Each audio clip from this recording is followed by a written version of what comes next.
morning, good morning, good morning. Hi, good morning. I'm just trying to finish my coffee here because I need to get wound up. How are you today? Welcome, it's Uncle Bruce. Today's date is Monday, April the 14th, 2025. Welcome to the halfway mark of April. Unbelievable already. Welcome to the show. Thanks for joining in. It's a four-day week this week. We're only open until Thursday. Friday, we're shut down because of Easter. Holy moly, macaroni. If any of you have travel plans, I hope they're going to go well and no incidents.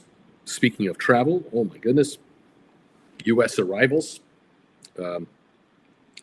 The travel people out there are measuring how many international travelers are coming to the top 10 U.S. airports from around the world, not just Canadians coming in, but globally, 40% lower bookings. They've absolutely fallen off the ledge. Main reasoning for not coming to the United States, number one word, fear. Fear, F-E-A-R. They are afraid to come to America. And it's not illegals. I'm talking about tourists with money. I'm talking about people coming in for a 2-week holiday to drop 10 grand in 2 weeks to go to Disney World, go to Universal Studios, go to New York City, go to LA, Colorado, Grand Canyon, Las Vegas, Atlanta, friends, family, relatives. Fear, number one word, not coming to America. The horror stories coming out of ICE, the absolute horror stories coming out of travelers coming into America being interrogated by these thugs. Some of these are unqualified people at the Homeland Security Department. Scary as hell, and they're not coming. They're just I'm not interested. I think I'll just travel in Europe this year. A lot of Americans and Canadians, especially Canadians this year, they're going. I'm not going to America this year. I'll go to Europe. I'll go to London, Frankfurt, Amsterdam. I'll enjoy Europe. I've got lots to enjoy there. Let's go to Japan this summer. Let's head to Asia. Forget the U.S. Flights from Canada to Mexico direct, not being affected as long as the plane doesn't have to make an emergency landing on the way down. Yeah, not good. Other news, speaking of abandoning America, Canadians, the number of real estate listings of Canadians selling their U.S. properties is at record highs. And I know from a personal point of view, I know someone myself, a good buddy of mine, he has 2 brothers that each have homes, and they're both for sale. And many reasons for it. There's always turnover of real estate when it comes to people who having homes. The natural cycle of life is one.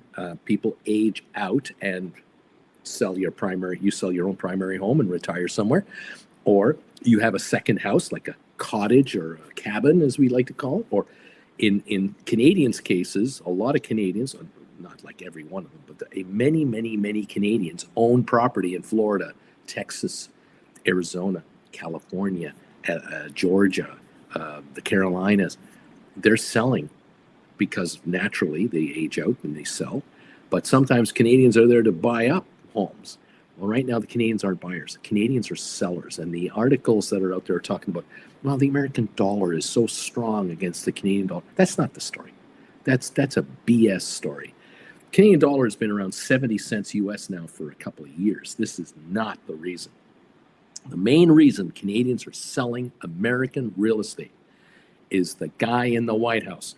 End of story. That is all you got to know. It's that guy and that whole attitude of that administration and the loosey-goosey talk about the 51st state and the mandatory registration of Canadians who have to register with the Homeland Security Department. Even under a 6-month visa-free travel program, Canadians must get fingerprinted and identified at the border and register with Homeland Security to be a tourist in this country. Screw you, man. Ain't gonna happen. And so Canadians are walking. They are walking and they're dumping, and they're going, don't need this crap. I'll come back to the States and rent a place for 2 or 3 weeks, but I'm not going to own it, because the next worry is that what happens next? Out of state residents get higher tax rates on their property taxes. If you're you're non-American and you want to buy insurance for your house, you have a federal surtax added in. Like, Canadians are going through all the conspiracy theories of how bad can it get, not how good can it get, how bad can it get, and they're just saying, "Yeah, I'm out. I'll just park my chips for a while." That's all it is. And it's not that Canadians hate Americans. That is absolutely not the reason. No, it's just one reason. There's someone up in Washington, along with his pals, that are really mucking it up. And hey, they've got their agenda. They got elected.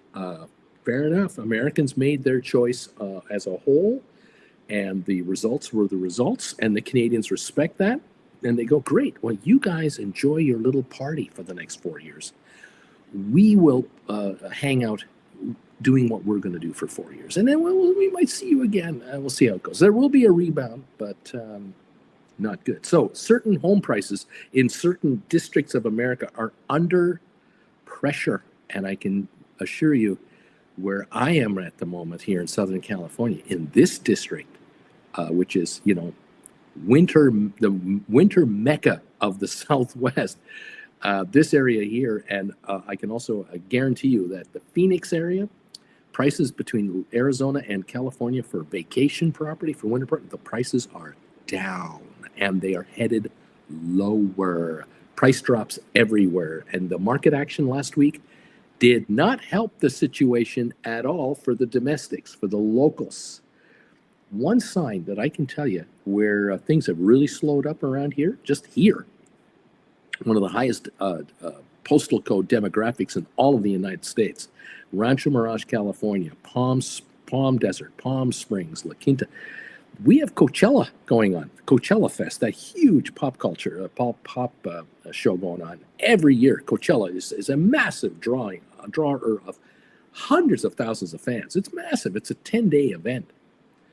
There are 4 condos right behind this window right here. There are 4 condos connected, all empty. They're furnished, no one home. They've been empty for 2 months, most of them. And here we are in the middle of Coachella Fest, where you can get top dollar as a homeowner, as a condo owner. If you want to rent your condo, you can rent for 2 weeks in April for top dollar. Just like the tennis tournament here and the PGA Tour stop and winter itself, these 4 condos behind me have been dead for a week now, about a week and a half. No one's in there. That's just a sign. And I can tell you, just down the road, it's awful quiet around here. I'm noticing the other day I was at Costco. The lineups weren't quite as heavy down here for Costco. This is April 14th. This was April 10th, April 5th. Now, I know snowbirds leave this valley at the end of April. At the end of April, it's over, because Minnesota, Washington, Oregon, Montana, and Western Canada, it warms up in April and May. And so hardy northerners trek back to that 50 degree, 60 degree high temperature weather, because they're getting ready to play winter golf now. Down here, it's already happened. The exodus has already noticed, and that's what I'm seeing here. We were out the other night at Outback Steakhouse, 1/3 full. Height of the season. Where's everybody? The service was really good because the waiters had very few people to look after. Just saying. All right, welcome to the program. Welcome to the show. There's all kinds of stuff going on. This morning, Goldman Sachs came out with their earnings, and it was very good news. And this is what I'm happy about for those of you who follow SoFi. We're into a financial stock here, SoFi. Phenomenal growing company. We all know how much we love the company. But Goldman Sachs is indicative of what's happening with bank earnings. Very, very good news. They were supposed to generate $12.32 in profits per share for the first quarter. Now, you might go, $12 a share profit. Wow, geez, SoFi trades at $11 a share. I mean, wow. Yeah, well, that's a $500 stock. So, you divide that stock by 10, that's a $50 stock, and the earnings would be $1.20 a share, right? Divide that by 5 to bring it down to $10 a share. The earnings are, 25 cents a share. Anyway, they're supposed to make $12 profit, 12.30. They made 14.12 in profit. They beat the street by about $1.80 a share. Very nice. That's a 15% beat in profits, not gross sales. Net profits after all the deductions, all the write-offs, all the BS that accountants can play with so that they minimize the tax bill. The net profit was up 15% over the quarter a year ago as what the beat was. This is just the beat. The analysts were way too low. This is why SoFi, in my opinion, is a joke at $11.10 a share. SoFi is going at 30-40% as it is. They're going to beat the street by a country mile, in my humble opinion, by the time the 29th of April shows up. 2 weeks tomorrow, I guess. We'll get the results pre-market, 2 weeks tomorrow. I don't see the stock being hurt by the beat coming up. So as long as these financials keep doing what they're doing, JP Morgan, Morgan Stanley, we've got coming up now, those two, they beat already. Now coming up, we have Bank of America, we have Citigroup, Johnson & Johnson, Netflix, Taiwan Semiconductors, IBKR, Blackstone. If Blackstone and Citigroup and Bank of America, these guys blow the street out of the water, just like the banks already, SoFi is on its way. It'll run for $15 to $17 just on the first quarter, because they'll have to completely restate their numbers. SoFi must then come out to the street and say, oh yeah, our first quarter blew away last year's first quarter, way above our forecasts. We have to revise our second quarter. We have to revise our third quarter. We should revise our full year guidance. That's what's going to happen at SoFi. And Mr. Noto is not shy to go on all the networks to talk about SoFi and its growth. So there you go. Okay, 11.11 on the stock. We're up 40 cents. That's nice and all, but really, I'd be smiling if we were in the 12-13 level and climbing. So we got a ways to go yet, but we're coming. It's coming. What else is going on? Oh, one more thing about this Goldman Sachs story. They announced a buyback, a share buyback, and I've told you here again and again and again, you're going to hear all kinds of ways corporate America is going to try to reassure you that this dip in the market, it doesn't pertain to them, that we shouldn't be in the dip. Our stock should be much higher. How are they going to do that? Beat the street on results. Okay, fair enough. Announce layoffs to show that we're cost cutting and we're going to be much more lean and mean. Stock buybacks. We're going to do stock buybacks. And $40 billion, $40 billion is the number that was released this morning by Goldman Sachs for a stock buyback program. The board of directors has approved a $40 billion stock buyback of Goldman Sachs stock. What does that mean? The total value of the company, all the shares outstanding, the market cap of Goldman Sachs is $160 billion. This is 25% of the market cap of the company. Now, it sounds impressive, doesn't it? It sounds great, right? It's all bullshit, all right? I'm sorry to burst the bubble, but those of us in the know who've been around 40 freaking years, we know this is all shit. They can't buy more than 5% of their stock back in any one calendar year. That's the maximum allowable under SEC rules, unless the SEC allows a public company to buy back all they want anytime they want. And so they've basically announced a 5-year, $8 billion a year program is what this really is. They've allocated the potential of a $40 billion stock buyback. There is no $40 billion to buy back the stock in a bank account somewhere. Brokers don't have 40 billion laying around to buy up 40 billion worth of stock. They aren't going to do that. They're going to buy so many $1 million worth of stock every couple of weeks or so to gobble up. If the shares falter, if they don't falter, they're not going to buy back the stock at all. And This is the old game that's been played by Amazon forever, and many other public companies. They talk the talk, they don't walk the walk, and it's because the market is gullible. Investors are gullible to believe they're going to put $40 billion into the stock. It is at 508 this morning, Goldman Sachs. It is up 13.89 a share. Fantastic. But the reason it's here and can go from here higher is because they just announced a $14+ profit per share. That's why the stock is higher. The earnings for the last year per share, $40.55. This quarter that he just reported was $14+. So we now have a shot at perhaps seeing a $55 profit per share, maybe overall. That is 30% higher.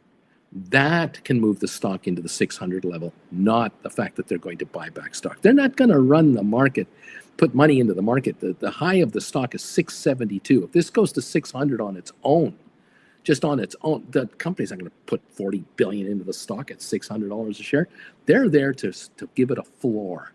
They're telling the market 450 is kind of the bottom end for this stock. That's where we'll buy it. 400, 450, we'll definitely buy it. But we can only buy 5% a year. They don't tell you that, but they're restricted to that. So there's an artificial floor. There's an indication of a floor. And now we see what happens from here. Goldman Sachs will go up on net profit and fundamentals. The good news for Goldman Sachs shareholders right now is the stock is trading at 12.19 earnings. And with the earnings that have just been announced, it's probably now trading at 11 times earnings. So on a PE multiple, Goldman Sachs is cheap. And that is all investors really want to know. That is the key reason why the stock belongs here or higher than this level. Okay. The Dow is up 460, S&P is up 89, NASDAQ is up 383 right now, and oil is up 90 cents. We'll be following now all the other companies coming up this week, and then next week and the week after, earnings upon earnings upon earnings, including SoFi. So we'll watch for that. Welcome to the party, pal. Thank you for joining me. So far this morning, I'm showing SoFi up 40 cents at 11.12 a share. We've got Rocket Lab up 77 now to 20.39. We have GameStop up 53 to 26.93. We've been through 27 so far this morning already. We're showing Aspire up 19 cents. We've got Apple up 12.76 to $211. We're up about 5.60 on Tesla at 258 almost a share. Microsoft up 3.54. Not a big move yet, but it's better. Google's up 2.30, 2.35.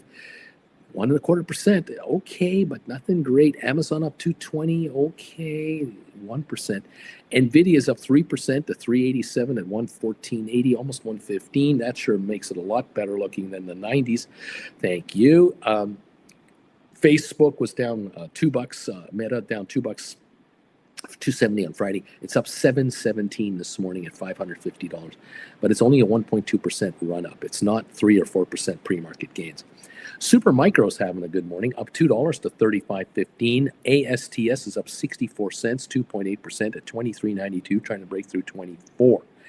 AI up 55 cents, 21.15. Palantir up $5.60, a solid almost 5.5% run to 94.15 on Palantir. MicroStrategy up $13, $313 at the moment. Unity is up 44 cents. Goldman Sachs, like I said, up 13.86, 2.5%. Cisco up 46 cents. That's 0.25%. That's not that much. We got Netflix up 11.5%, 1.1% move to 9.29. Pfizer down 11 cents. We've got Arc Innovations up 117, IBM up 198, Uber's up 134 to 73.62, 1.5% gain. Gained 134 on Friday, so we now see a 268 gain in about a 24-hour trading time frame. We'll see if there's more momentum on that. HPQ up 144 to 24.88, up 5%. Home Depot up 2.6%, $2.60, excuse me. Vanik is up 4.99. We've got 4.99. We've got Adobe up 4.44, and we have Enphase up $1 this morning. So way to go with this rally so far. We'll see how much more this rally puts together, what kind of a punch it's going to have. I'm hoping for, as I said earlier, and I mentioned this on the Gold Bagel member show this morning. If you're a Gold Bagel member, you already know what I'm going to talk about. I'm hoping we are building a base from this level to grow from here. But we'll have to wait that out. This could be a good first half hour. We could have a good little run up, and then we could have a slump back to test it. And then we could build a base from here to run it higher on a nice, steady basis. I don't expect a 1,500 point run up in the first 30 minutes today. I don't want that, by the way. I don't want to see that, because then all day we'll just watch it slump down. I'd rather start slow, start steady, and start across the board. I'd like to see a move up on a lot of participating stocks, not just the Magnificent Seven. Give me that kind of a market move, and I'm a happy guy, because that is a solid platform. Foundation to build on, we'll take it. 437 is the gain on the Dow right now. 1%, S&P up 1.5%, up 84, and NASDAQ up 1.94%. Double the Dow with a 361 gain. So the Dow should be up 860, and that is almost too much. So we'll see. Again, that's just me and my 45 years of experience. I want to see solid market participation, but for fundamentally strong reasons. And unfortunately, we have to contend with the Wild West in Washington. And Congress is out of session. They're not there. There'll be no business passed in the Congress this week. So that's kind of a good thing, because the psychos are back in their districts trying to justify, why did you vote for me? Good luck with all that. I'm just, the quieter the better out of Washington right now, because that could let this market stabilize a little bit. Maybe Wall Street's going, oh, thank God they're out of there. I don't know. I'm just a guy in front of a computer trying to give you the straight goods as to what is happening. And I don't want to talk politics, and hopefully I won't have to all week long. Wouldn't that be great? Eddie Martin is here. Alex, Richard, Andrea, Buongiorno, Deep Value. Keith, Just Truth is in the house. Tom is here. Andre Delatorre, Aurora, Big E is here. Hector, Amy J, Juan, Cutting Edge, Brother Yeti, they're all here. Katie is here. Doug is here. George, they're afraid the Democrats are going to burn their cars. Charlie, Hector, David R, welcome all of you. Welcome all of you to the program. It's Ryan says, so much for writing calls on the Magnificent Seven. I wrote 2 10-15 spreads on Apple, already rolled to June. We'll have to see how this shakes out. Giddy up. Corey, Canadians have a high tax on selling their real estate in the U.S. and Canada also, but if they have a lot of equity, might offset losses on the sale of real property. AJ, do you guys need to register with the government now? The new regulations? We are automatically pre-registered when you cross the airport, when you come into the United States. When we enter America out of Calgary's International Airport, you hand them the passport, and they have a digital camera. They kind of freeze your frame there, and they match the passport photo, and they match previous entries in the past. And they see this balding, they go, oh, that's him. He's that guy. And then, anti-gen, the hot anti-gen, they just go, oh, wow, look, keep the camera on her a little longer. So we're pre-registered. And I checked it because the authorities said, you should go to the Government of America Homeland Security website and see how you're doing. So I checked it out for Jen and I, and yeah, we're good to go. Not a problem at all. So there you are. That's it. That's the story. We do have relatives asking us all the time, are you guys okay? Are you okay down there? Are there any agents waiting outside your front door to give you a hard time? No, there's nobody here. As a matter of fact, the tourists aren't here either. They've already left. A lot of them have left town. So yeah, we're not experiencing any uncomfortable situations. It's Rancho Mirage. It's heaven. Wintertime. It's absolutely heavenly. We're going to be in the low 90s today for the high. We're going to be high 80s tomorrow. Perfect. The sun's just coming up now. The palm trees are standing out. with the gray, light blue sky in the background as the sun is slowly coming up. It looks absolutely wonderful here, and it is. And people we interact with here, cashiers at the Walmart, at the Costco store, restaurant staff, security guards at our thing, they're the same. They're the same. The people of America that we run into are completely the same as always. This weekend, everybody's watching the Masters because we're in golf country. This is the world of golf right here. This is the Gulf Central, this area. Everybody watched the Masters this weekend. So during the day, it got quiet out there, especially in the last 5 holes of the Masters yesterday. It got real quiet outside. Nobody was outside. Everyone was watching television and keeping an eye on what was happening with Rory and Mr. Rose. So it's all good here. It's all good. Thank you, everyone. Folks are selling, definitely staying in selling their property here. No question about it. There are homes for sale all around the place. There have been price cuts all around me of condos, 10, 15, 20, $30,000 price cuts. More expensive houses in more expensive areas around here, $50,000 cuts, $80,000 cuts. Yeah. Well, that's the way. Thank you, everybody. Mandu, number 58. Good morning. What else going on, Jeff? I saw something about having to register any stay over 30 days. You have to carry your papers or be arrested. It's not that bad. It's you need your passport, and I can tell you right now, city cops, okay, the local police, they don't give a shit about this stuff. They're not here as enforcement officers, okay? They don't want that job, all right? And I have not seen a single, and I'm surrounded. I mean, really, this area, we have agriculture all around us here for lettuce and grapes and cabbage. And I mean, the Imperial Valley is just 25 miles away from it. There are hundreds of thousands of workers over there. They're all documented. They're all legals.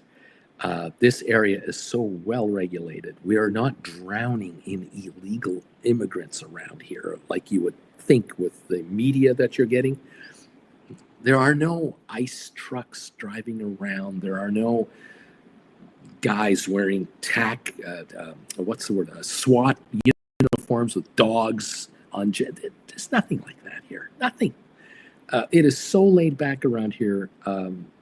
It's pretty calm. And the folks who are here from Latin American countries, they're not walking around like that. People around here from Mexico and Guatemala and from Honduras, and they've been here for decades. And we have got families here from, again, Latin America. It's 3rd generation now.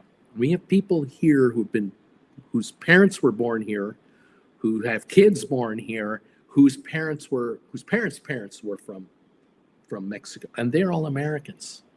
And so we have here the intergenerational, multi-generational immigrant population here, where the kids of the kids of the kids, they're becoming the lawyers, they're becoming the politicians, they're becoming the cops, they're becoming the presidents and vice presidents and general managers and owners of businesses.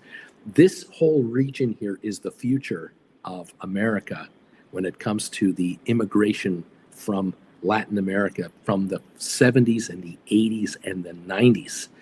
This is 2025, right? Any 20-year-old Mexican that snuck in 1980 is now 65 and has had kids, and the kids have had kids. And so we're 2 generations down the line, and they're all Americans, and they're all paying taxes, and they're all working, and they're all building wealth. They're all homeowners, and they've settled in, and there is no tension here to that you think you see or that you think is to worry about. You're totally not getting it. There are no Fox News reporters prowling the streets of this area going, let's take a look at the illegal immigration problem in Rancho Mirage, California. No. As a matter of fact, I would bet you that a number of the high-end Fox executives and on-air personalities, but the ones making the big money with Fox News, they own very nice properties down here themselves, and their properties are tended by full-blown legal American citizens that look American, but don't look exactly like from Kansas. They look like they're from Mexico, and yet they're all fully legal with registered businesses, all paying their taxes and what have you, and they charge American prices for their services. So again, what you get for news and where you get it will determine what you think you know. That's just it. Just saying. Nothing personal. I just want you to make money. All right. Welcome all. Franca, in New Jersey, once heavily Hispanic stores, Costco, Target, Walmart, empty. Where did they all go? Larry, good morning, everybody. I'm number 62. We open in 26 minutes. Look how well Elon is on cutting the fat, saving America taxpayers' money. There you go. Katie, Jeff Glass, you're correct. My husband and his family is from the U.S. We typically spend 2 to 6 months a year visiting. We won't be going as long as things are so hostile. There you go. Not your normal trader. Most likely SoFi will be at $7. There you go. There's a fan. Mike, yes, it'll be a $7. It'll be $7. There you go. What did I miss? Christina wants to know. Nothing much. Spring break with the kids this week. Good stuff. We're up 440 on the Dow. A nice start to the day. See how it plays out. 1113 on SoFi now, up 41 in the pre-market. We've got a few other stocks doing well here, quite a few. James of Mr. Tree, good morning. I'm number 74. Christina went to Paula Dean's 2 nights ago. It was $140 for a family of 5. Last night went to the Hangout. It was $175. It's expensive, man. Yippee, all my stocks on watchlist are up pre-market. Looks like a call day today. Mark K, a rally is not helping my call credit spreads with 15 to 20% out of the money. Demand, from what I can tell, is the market is back to where it was in 2024 before Biden turned on the printing presses, as all presidents do from their last year, to pump the market up. Juan Vasquez, good morning, everybody. Good morning, Juan. How you doing, buddy? Flavio, number 81 from Milano. Ciao, zio, everybody. Welcome, my friend. Stock Jockey, welcome to the party. Pal Corinne, number 86. Bruce, on your thumbs up meter. Charlie, my wife and I sold the house we inherited in Daytona, Florida, about 3 years ago. As a Canadian selling, the government held up 10% of the total to ensure all taxes are paid, which they were in full. Steve, I see ice every day in San Diego. Well, yeah, you're on the border. Yeah, of course. Charlie, still waiting after 3 years to get that 10% back, by the way, still getting extension letters from the IRS extending another 90 days. They need more time to send us our money back. Yeah, Charlie, it's over 30 grand. My daughter has an IRS refund that she's been waiting on for 3 years. She worked for a Canadian company. They sent her to LA back in 2018. And she was there for 6 months. And worked on a contract, had deductions and everything done there, all properly done. And she filed her taxes in IRS and in Canada, and she's supposed to get back her IRS deductions. It's been since 2018. This is 7 years. She hasn't seen a dime of that money. Who knows? SLC Sharon, number 92. Puke, I can buy a house for 30 grand US in my country. Comes with a small dog and tenants. Steve should have put the house in a trust, Charlie. John T., the most expensive home in Palm Springs area is owned by Joe Rogan. Not true. I thought it was. I thought the most expensive house in this area was a $50 million home in an area, a private golf course here. Not true. There's a $50 million house for sale right now, Palm Desert. But the owner is a Seattle-based a multi-billionaire who owns several high-end properties, including this one. He bought this one that he's trying to sell right now. He bought it for $40 million about 4 years ago, and he's offered it at 50 something. He's probably going to take 45 million if he gets it. And it's not Joe Rogan. I thought it was Joe Rogan. I really did. I thought it was Joe Rogan, but he owns apparently a very nice house, multi-millions, $10-15 million house in Texas. And that makes sense. Low taxes in Texas because he's an income earner. He needs to keep his taxes low. Yeah. The owner of the most expensive house here is a retired out-of-state guy. So I don't know how he owns it. Does he own it through a trust or through a corporate entity or what? I don't know. But I thought it was Joe. I did too. Anyway, what else is going on? Welcome, everybody. Feeling a lot better, Uncle Bruce. And let's make some money this week. Right on one. We covered a lot of ground yesterday. Welcome all to the program. Thank you for joining me. We opened trading in 22 minutes. And like I say, we have an uptick this morning. We may find it be tested in the first hour of the morning. We may even go red for a bit, and then we might go green again. I don't know. I don't believe we're going to have a 2,000 point update today. I don't see anything like that brewing. I don't see pre-market hype like that. It's a cautious move, and that's good. That's fine with me. Give me 4 serious cautious days in a row today, this week, closed on Friday, and then let's see what happens next week. SoFi getting every day closer and closer to its earnings report, and very much looking forward to how that's going to come out. And I'm very optimistic for all of you on SoFi's front, because the stock is so unbelievably undervalued. But that's me and my opinion. There are professionals out there who claim otherwise, feel that the shares should be $7-8 a share. What they eat and what they drink and what they inhale for other substances, I can't answer that. How they come with those numbers, I don't even know if they can justify them. I don't know how they justify, but I don't kind of care, because at the end of the day, if you're going to ignore the fact that GameStop is growing exponentially on its growth curve and capital on hand, then you're not paying attention to the fundamentals. And so there you go. Anyway, welcome. Christina, this one is on sale for $59 million. Summit there. I think that's the one. Yeah, that's the one that's on sale. Yeah, they're asking $59 million, and I think if you made an offer for 50, you'd probably get it, but maybe 51. Just saying, between friends, what's a couple of $1 million, right? But it could be for sale for some time. We'll see how this plays out. I did read an article yesterday in the Wall Street Journal talking about how large real estate transactions, like multi-million-dollar home sales, are collapsing right now. Buyers are walking away from committing to close deals, and a lot of high-end property in escrow, where you still have time as a buyer to back out for any reason. A lot of folks are backing out because of what's happened in the market the last week and a half, 2 weeks.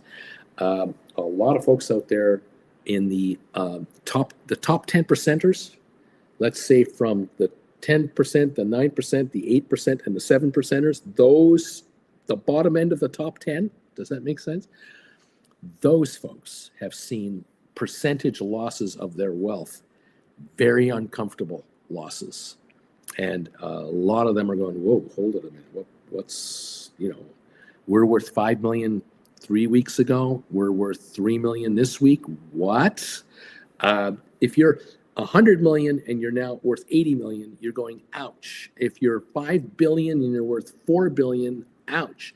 But if you're a $4 million person and you're worth 1.9 million within a month, you go, whoa, this isn't ouch. This is really bad.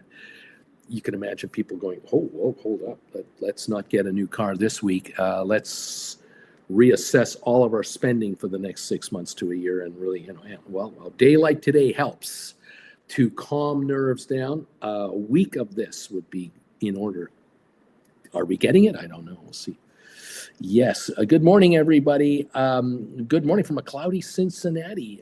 Jeff is saying hi to Mike. Christina, it has an HOA fee of $1,722 a month. Have you seen the property taxes for that building, that house?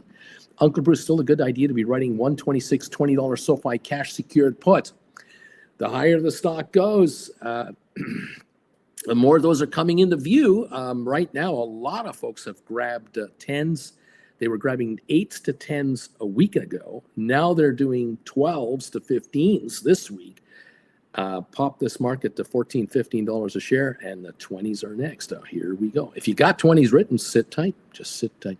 Sky high. I'm number 100 on your thumbs up meter. Thank you, everybody. I read last week that over 40% of refinancing applications are being declined by lenders. That could be it. Yes. Yeah, Sky High, Uncle Bruce, still a good idea to load up on those. I think I just answered that question. Anyway, welcome to the program. How you doing, everybody? 11:15 on SoFi, up 44, 971,000 trade in the pre-market, it would appear. Let's move on and take a look at the rest of our favorites here. How are we doing in the pre-market? Rocket Lab is holding a 73-cent gain to 2036.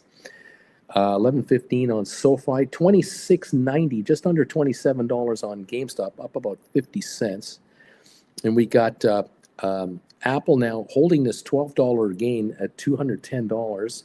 Tesla up 555, Microsoft up 350, Google up 250, Amazon up 243, Nvidia's up 416 to $115. Meta Platforms up 888 this morning. Supermicro holding a 188 gain. We've got ASTS up 77. I'd like to see that up about $2 today. Would like a little more than this. AI up 66. Palantir up 675. Pretty solid. It's getting good press. This company is getting good press from different areas. MicroStrategy at 310, up 1087 a share. I did notice that crypto was higher as far as like Bitcoin and whatnot. Bitcoin up 1,100 now to 85,031. So that's helping. That will help GameStop as well, of course, indirectly. We'll watch that. MicroStrategy at 310.83. Unity up 48. Goldman up that 14.50 a share now to 509. Cisco up 36. Pre-market in Spider up 896, and the pre-market for the triple Q's 895 gain. We have Netflix up 11.97. Make that the Netflix now up $13. I did read an article, another one. I mean, I'm always looking for info for you guys. I read something about young women who make up 60% of the discretionary spending in America for clothing, cosmetics, getting their hair done. Ordering Uber rides, Uber Eats. This 25 to 40-year-old segment of the population, and my daughter fits right in. She's 36 now. She's right in this zone. A lot of these gals have noticed a number of things like you have. Higher prices across the board for almost everything. They've noticed that the raises they're getting at work are woefully inadequate. They can't even negotiate a better deal from their employer. They used to flip jobs, or they would be interested in flipping jobs, but they haven't got that quite as easy as it was before. A number of them are going back to school. They're going into community colleges, super cheap costs. A number of them are taking correspondence courses through universities to upgrade their education. To be able to become higher level licensed professionals in their chosen fields. But in the meantime, a number of these gals have decided, and this concentrated on women. I'm sure men in the same, this story was just female centric. They were saying, the reporters, interviewing dozens of women about how they are cutting back spending. That is their weapon of choice to better their financial positions. Now, some of these gals were saying that their rent, because they're not property owners, they rent. The rents went up 10, 15% in the last year, and they have not got a pay raise to cover that. So they're finding the money for the rent increase by taking spending away from somewhere else. One of which is Netflix. Another one is Apple TV. Another one is what they call sober Uber rides. They only take the Uber when they go out with their friends and partying, and they get that ride back home.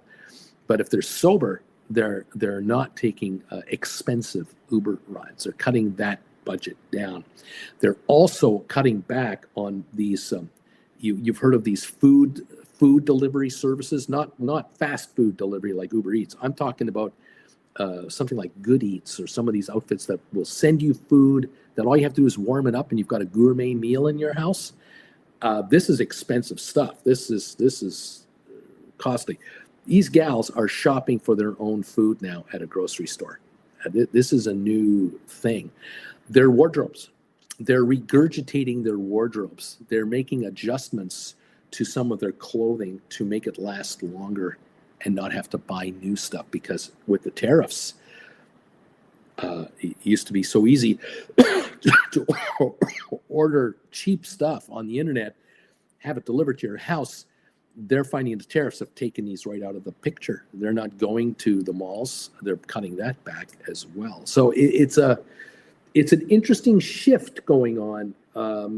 This is one of those quiet revolutions. You don't march in the streets to tell the world you're doing this. This is just where you systematically, individually make choices to cut down unnecessary spending, like getting your fingernails manicured. No, you paint your own nails at home. Maybe get together with a couple of girlfriends and do the cosmetics together. Do each other's nails, and hang out with a bottle of wine rather than hang out at the local bar for $8 a glass, $12 a glass wine. That kind of thing. They're collectively cutting down expenses where they can to rein in their Western lifestyle, I guess. And this is, to me, a smart thing to do. Of course, it's a very smart thing to do, prudent, but it's also an indication to me of the lowering of the standard of living in the demographic of America and Canada. This is not just an America thing. This could be in Europe as well. I'm not speaking for Europe, but I'm going to guess. Wouldn't be surprised. This is smart, but it's also indicative of a capital that is cash that was available is not so available. And I think a number of women have figured out, I'm not going to spend, I'm going to cut my expenses by $200 a week. And it's easy to cut $200 a week out of your spending when you are single and out there, 3 nights a week, you're out having dinner with somebody, or you're ordering in Uber Eats and what have you. To cut all this out, to cut this back by $200 a week is a no-brainer, because the cost of this stuff has just surged. I would not be surprised that there are young people out there who figured out, and when I say young, I'm old, so 40 and under, you're young. There are people out there who figured out $1,000 a month in cutbacks is not all that hard to do because of the cost of this stuff. What's Netflix now? 18 a month, 16 a month. Apple is 16, 18 a month. That's 35 a month right there. That like, Jesus. You can use other services for less, and or cable, believe it or not. But the Uber Eat thing, $50 a week savings there easily, I would think. Getting your hair done maybe every second month instead of every month. Bet you there are women saving hundreds of dollars per treatment. I don't want to know how much my daughter spends on her hair because it's so short. She has so little of it, and she spends a fortune on her hair. I don't ask. I cringe. So anyway, just saying, that's what's going on. Interesting what's going on here. Welcome, everybody. Brian, my GameStop $25 cover calls, I got 218 for May 16th. Might need to be rolled up. Champagne problems, you got that right. These are the problems you actually crave. Honestly, you got to crave these kinds of problems. 11:20 on your SoFi now. We're a little higher. 9 minutes from the opening. We're up 49 cents. We're back over 27 on GameStop. We were anyway. We're at 26.84 right now. Rocket Lab 2016, 2039 on Rocket Lab, up 76 at the moment. Charlie, the man, did you close out your May 16 SoFi cash secured puts you wrote last week? I was able to, lost mine, got rid of mine for 57% profit. Cutting edge, I got mostly $20 cash secured puts for Jan 16 on SoFi. I do have one $25 cash secured put as well. Brian, also, I condensed my portfolio last week. Now I'm only in ASTS and Rocket Lab, GameStop, Neo, NVIDIA, and SoFi. I've also got about 10 grand in cash. I'm having fun. Took some early tax loss harvesting this year. John Biscuit, women, they'll ruin any society, I say. Oh, there you go. You're the most popular guy on this channel. J&J, I just tuned in, Uncle Bruce. What kind of gals are we talking about here? Mr. Premium, happy Monday, time to fill our pockets. CKT number 109. Rice checks, I have Palantir call spreads, 100 to 110s for Thursday. It was looking great until the stock went up this morning. Well, again, I wouldn't worry about it too much. You'll pay attention to it, of course. But Palantir, what's the upside of Palantir here? let's take a look at it right now. We've got Palantir at 95.60, up $7, and you're nicely out of the money. But hey, you'll figure it out. You're watching. You're doing what you're supposed to do. You are paying attention to this market, so fair enough. We did have a 600-point gain on the Dow on Friday. We are up 467, and it would appear at the moment on this market. We might be even better than that. Let me just reload my computer. 469, I think, is what I'm showing. Welcome to the party, everybody. Nice to have you here. We're up 88 on the S&P, and we're up 371 on NASDAQ, holding a pretty good gain so far. All right. Headline on Palantir: stock rises as NATO buys AI-powered Maven Smart system. Now, those of you into Palantir, you may know all about it already, but that headline doesn't hurt the morning trading of the stock. Okay. Welcome all to the program. Palantir 703 gain, 95.58 right now. All right, moving on. What else is being asked or mentioned here? Good morning from Lancaster, PA, says Birch Beer. Having a bagel today. Stock jockey giddy up. Rice checks rolling today. Joris. Jeff, Trump speaks at 11 a.m. and 3 p.m. Oh, God, please, no, but he will. It is what it is. Let's hope he doesn't blow it today. We'll see what happens. Welcome all to the program. Thank you for joining us again today. We opened 6 minutes to start trading on the day. See what the markets have in store here. Rocket Lab at 20.39, it would appear, up 76 cents. Thank you very much. And that MicroStrategy 310 up about 10.40 a share over there. Nice to see that. We'll see if SoFi wants to break through 27 or more. And what about SoFi? Can SoFi put $11.50 to $12 behind it today? Is that possible? We're 11.19, 11.21 ballpark on a million pre-market so far. All right. Well, we'll see what gives. We open in 5 minutes. Welcome to the show, everybody.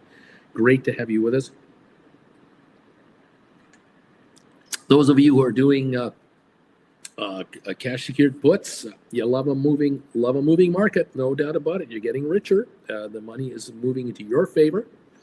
The balance in your accounts, more is yours rather than the option buyer. Thank you very much. And I believe that a number of the stocks we're following here are immune to tariffs. SoFi certainly is immune to tariffs. Rocket Lab, GameStop, for the most part, with 6.2 billion cash, that more than negates any tariff problems with gaming systems. Not a problem. Matter of fact, I think personally that the tariff thing could build a bit of a backlog and a bit of a pressure valve for people to run into GameStop stores when product comes available because of imports being held up or what have you. I don't know. We'll see how it all comes out. But the 6.2 billion cash on hand for GameStop negates any tariff issues, in my humble opinion. AI, no tariff issues. Palantir, no tariff issues. Apple, reduced tariff issues. Greatly reduced. We'll see how that plays. Stock guy 1121 on SoFi, juicy, nice. Let's go, deeply undervalued. There you have it. All right, well, let's go to member only on the chat. Thank you again for joining in, everybody. So appreciate all of you for coming out here and being with us. If you're following us, become a subscriber of this channel. If you don't mind, hit the subscribe button. If you can hit the thumbs up button, also thank you for that. But becoming a member would be an absolute pleasure to have you become a member of this channel. You can become a chillin' member for $10 a month, or become a full-blown penthouse member of this channel and join us at the Gold Bagel level. That way you can join me 8 o'clock every morning, half an hour before this show starts. And also Wednesdays at 7 o'clock Eastern for the Primetime Live Gold Bagel member only show. By all means, come on in. Also, as a Gold Bagel member, you want to become part of the Discord chat group. I don't run it, but I can get you a link to become a member of the Discord chat group. Join me as a Gold Bagel member. Let me know with a private email that you become a Gold Bagel member. and I will make arrangements to get you a link so you can join us. If you want to be an option writer and make money in this market, like my other viewers here tend to do, you're going to need to. I would recommend you go to my website, stockmarketswithbruce.ca, and get your hands on some of the lessons that I put together on how to write options, what options are all about, how they work, the philosophy of the market, how they interact with stocks, how they expire, how they're created, why would you want to write options, how you can write options, how you can write covered calls in your retirement accounts and really turbocharge your accounts to also help you with down dips when markets take a dip lower. If you're a call writer, you are getting paid an insurance premium against the downside of your market, ways to take advantage of that. If you're looking to retire early or quit your day job at any time, how to do credit spreads and allow the market to help you not work anymore for anyone else, just be your own person. You need to understand how options work, and it's an investment in yourself. Come on over. You can grab some classes right now on sale, 4 for the price of 3.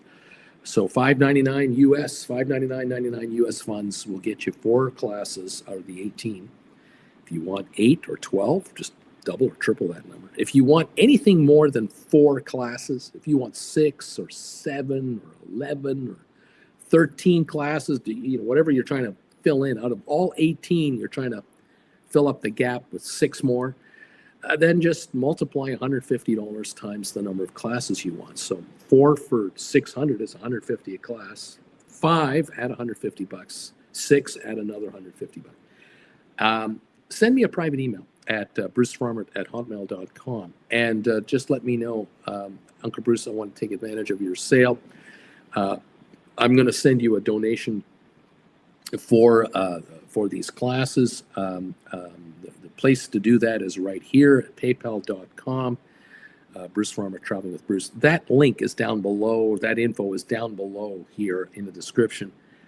That's where you send your donation, and then you send me a private email with the list. Tell me the numbers of the classes you want. Just tell me the 4 you want. Number 6, 9, 12, 14, whatever.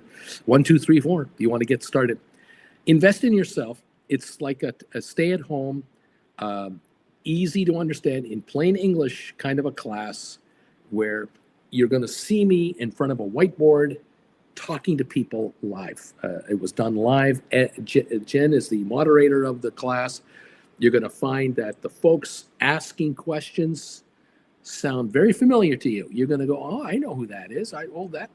They're still watching him. Those are Gold Bagel members. Yeah, no kidding. From 2021 to now, we have classes available for your viewing pleasure and learning pleasure. You'll find that if you're serious about this and you want to turn your life around, you want to turn your investments around, you want to stop being a victim of ridiculous swings for no damn reason, you want to at least be compensated for these crazy markets. Start with these classes. You'll find after taking 3 or 4 or 5, 6 of them, very quickly after starting, you'll already start writing options. The first options you might write are in a practice account where it's no risk at all. But very quickly, I find that those of you who are going to become option writers for real, you start taking my classes and you start writing options, which means you're going to haul in more than $150 per option write very quickly. Some of you will immediately bring in $1,000 of capital from writing some options for the first time, which will pay for 7 of your lessons. And you can rewatch them as many times as you like. Some of you write $3,000 option positions in the first month that you start with me, and you can't spend $3,000 for all my classes. The question is, how much time have you got? Can you give an hour, 2 hours per class? And if you can watch 1 or 2 or 3 classes a week, more power to you. You'll be in 5, 6 weeks, you'll have watched them all. But for some of you, it'll take you 3 months, 4 months, 5 months. It's the rest of your life. You'll write options for the rest of your time on this planet. Start with number 1, number 2, and number 3, and move on from there. and be an option writer forever. Join this channel, become a Gold Bagel member, and join me every morning before this show starts, and join me every Wednesday night as well. We'll take it from there. You can, whenever you're ready, and all of you have your timing for this. Some of you have absolutely figured out that my time with Uncle Bruce is precious, but to be able to have time with him alone, that I have one-on-one sessions available. It's a question of when can we get together. I'm in the West Coast, you are wherever you are. Send me a private email and say, Uncle Bruce, I would love to have a one-on-one session with you. It's a $500 cost. It's a minimum of an hour. I have yet to do it in an hour. I have yet to be able to shut down a chat within 60 minutes because we get into so many possibilities with your account, your strategy, your game plan, your family, your extended family, your investments, what you're into, what you're doing, what you've been up to. For some of you, it's a way to get an outsider's opinion on what you're sitting on to guide me forward for the next couple of months. Where should I be going and how should I do it and why? And I might bring to you some angles that you hadn't thought of because I got 45 years of experience in the markets. And I find that within the first 15, 20 minutes of a session, viewers are quickly figure out this $500 I just gave this guy is a joke. He just showed me 10 grand of option strategies I had no idea I could do. I had no idea that's how this worked. And I've taken his classes, or I haven't taken enough of his classes. Some of you figure out I did a few classes. I had a one-on-one with him. And as soon as I was done with the one-on-one, I bought the rest of his classes and just watched them because I realized that what I don't know is costing me a fortune. And it's the more you put in, the more you get out. That's all there is to this business. I don't care if you become a painter, a carpenter, a plumber. The more you learn about your trade, the better you're going to get at your trade. You're going to learn shortcuts. You're going to learn how to not make mistakes. You're going to learn how to maximize profits on option trades. You're going to understand option timing a lot better. You're going to understand the market's philosophy a lot better. It's up to you. So there you go. There's my commercial. All right. Welcome to the show. Thank you everyone for being here and joining in. We're open now. So let's get going. A touch grass, thumbs up, Bruce. Charlie, I've got May 2nd Palantir cover calls at 1:08. Please come and take me out. I dare you. Richard, neat. Savage, good morning, my fellow simpletons and degenerates. Who else is ready to sell some covered calls? Larry Titus in the house has rung the bells. We're open, we're trading, we're up and we're running. Welcome to the party, pal. Another day of fun happening here at the OK Corral. Manager, good morning, Savage. Charlie is going neat. Set up a one-on-ones with Uncle Bruce. These are a must to keep growing from all angles. Thank you, Uncle Bruce, for all your help. You got it, buddy. Definitely working on our relationships there. Thank you all so much for popping in and saying hi to me and becoming members and joining in. I love you guys. Free range. Good morning, everybody. Aurora, have a good day, Uncle Bruce and everybody. Flint Creek, late, but I'm here. Housing prices held steady here for over a decade. Lately, prices have gone up significantly, and homes don't stay on the market for more than a few days, even in the winter. Very interesting. Vilbus, as we rush to get our house on the market in the Twin Cities, we are hoping for the market. It stays tight. Welcome, D.H. Ruda. Neat. Christina, thanks, Larry, for hitting the bells, baby. We are up and we're going. There is a poll question going today. If you want to answer my poll question, it's up there. Love to hear from you. 135 thumbs ups, by the way. Thank you. The question is, I see home prices dropping in price in my area lately. I'm curious to know, have you noticed that? Some of you, yes. Some of you, no. So far, I've had 241 people respond to this question. 34% saying I have seen home price drops. 66, no, not in my area. This is a very interesting quiz because it doesn't cover one area of the U.S. or Canada. This is just a generic question. I just want to get an overall feel. Is there price adjustments happening in your area? Are they higher or lower? Are you noticing higher lower prices showing up for real estate. I'm curious to know what you think in your area. Do tell me. 243 voters have come through. We have 135 and counting thumbs ups. Thank you, everybody, for adding to that number. We're going for 200 every day. Great to have you here, and welcome to the party, you guys. Absolutely wonderful to see you all to come through. Thank you, Juan, for your donation today. Appreciate you, buddy. It was great spending time with you yesterday, and I think we accomplished a lot. So I want you to get lots richer today. All right, everybody, welcome to the party, pals. We're open, we're up, and we're trading. We're going to see just what the markets have in store for us the first hour, and then we'll just kind of work out the rest of the day. We'll see what's going on. Barron's has a headline here that says, NVIDIA is going to make AI supercomputers in Texas. They're planning a $500 billion U.S. production in 4 years. That is a big, big announcement from NVIDIA. You know the White House loves this. The White House wants to see this kind of stuff like you can't believe. NVIDIA's stock is up $1.84 at the moment. It's not, powering the stock, but these are the kind of announcements Washington wants to see. The question, of course, on my mind, and maybe on some of your minds, is, will it happen? They're talking the talk, but will they walk the walk? That will be to see. We'll have to see what's going on. Doug, my Palantir $85 cash secured puts are doing very well, Uncle Bruce. Go Palantir. Just keep on going. $95 stock price on Palantir, up 646.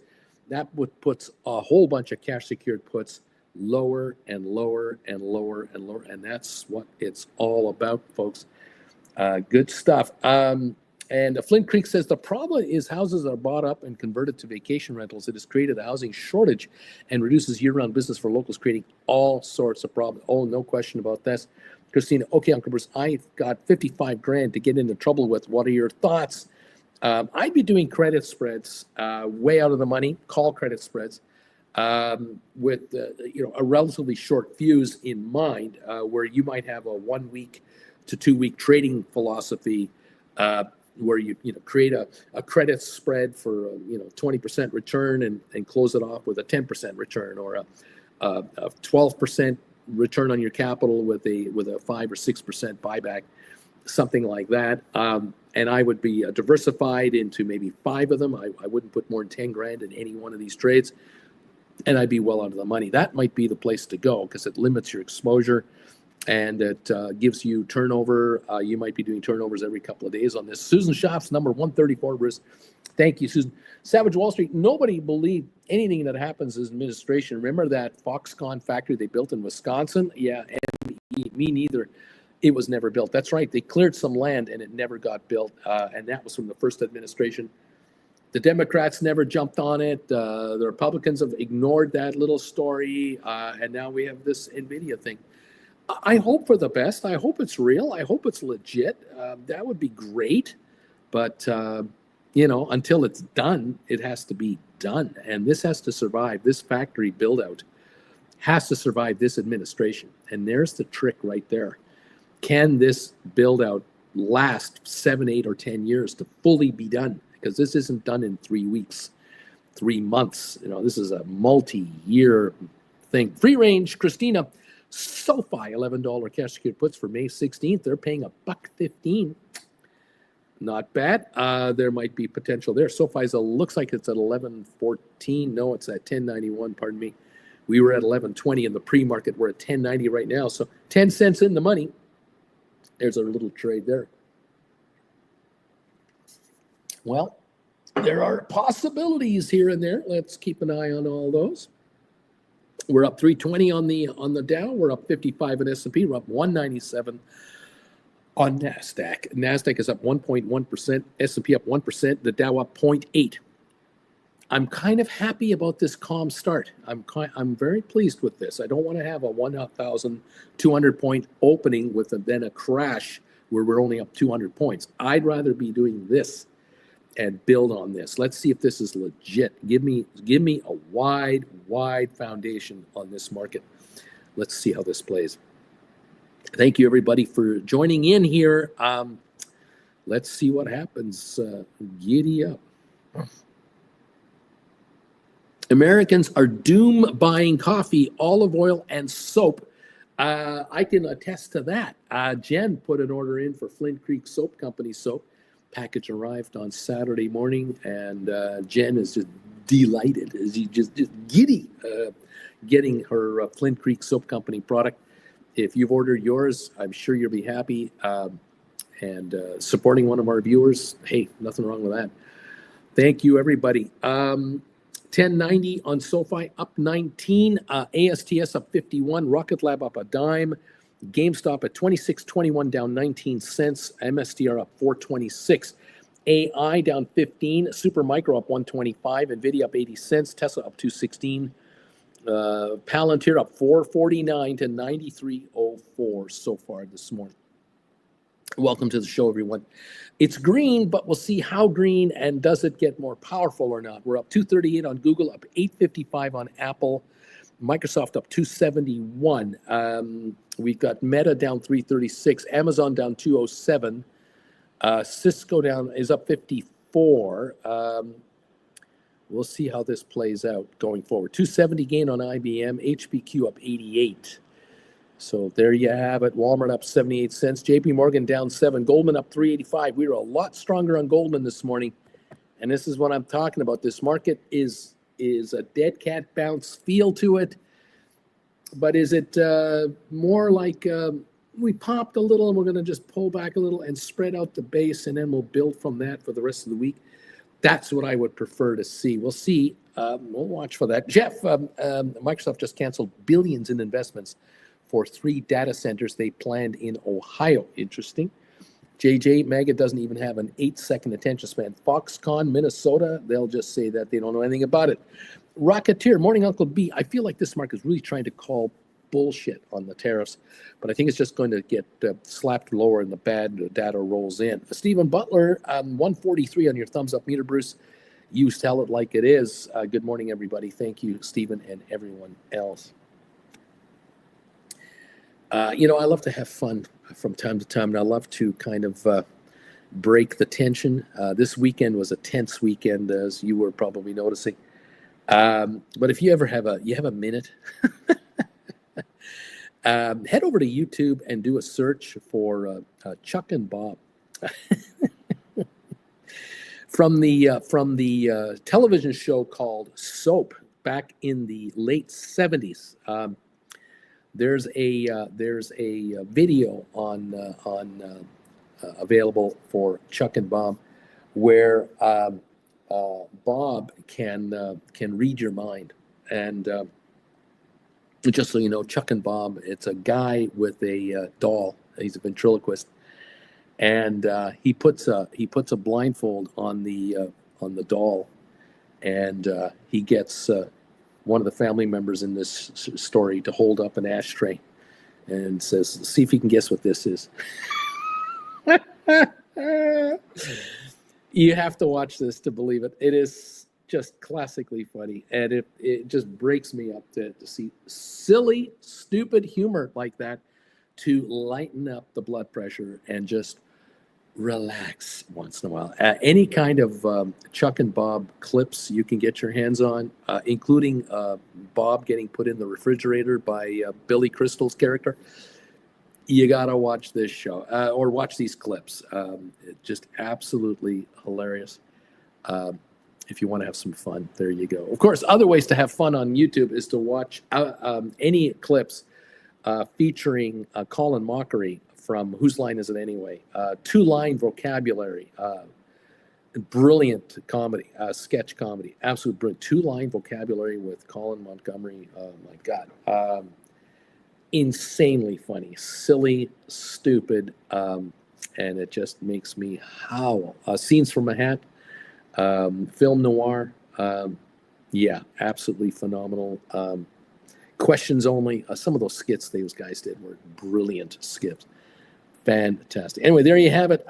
Jeff, I see a sell-off on everything I have to start the session is what he's saying right now. Well, we'll see, Jeff. We're up 250 on the Dow. We're up 4 cents on SoFi. We're up 17 on ASTS, make it 18. Rocket Lab down 6 cents, GameStop down 17, MSTR up 258, AI down 19. It's a mixed market there. S&P up 49 points, the NASDAQ up 171 so far. Oil up 41 cents a barrel. The VIX is down 538 to 32.30. That's very good. We're out of the 40s, out of the 50s on the VIX, back to the low 30s. That's an improvement. I'd love to see that improve as the week goes on. We'll follow that, of course, as we always do.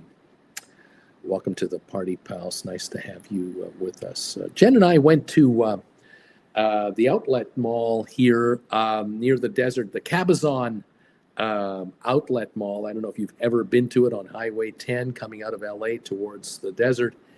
It's on Indian land. They have the Cabazon Casino, a big 25-story tower there.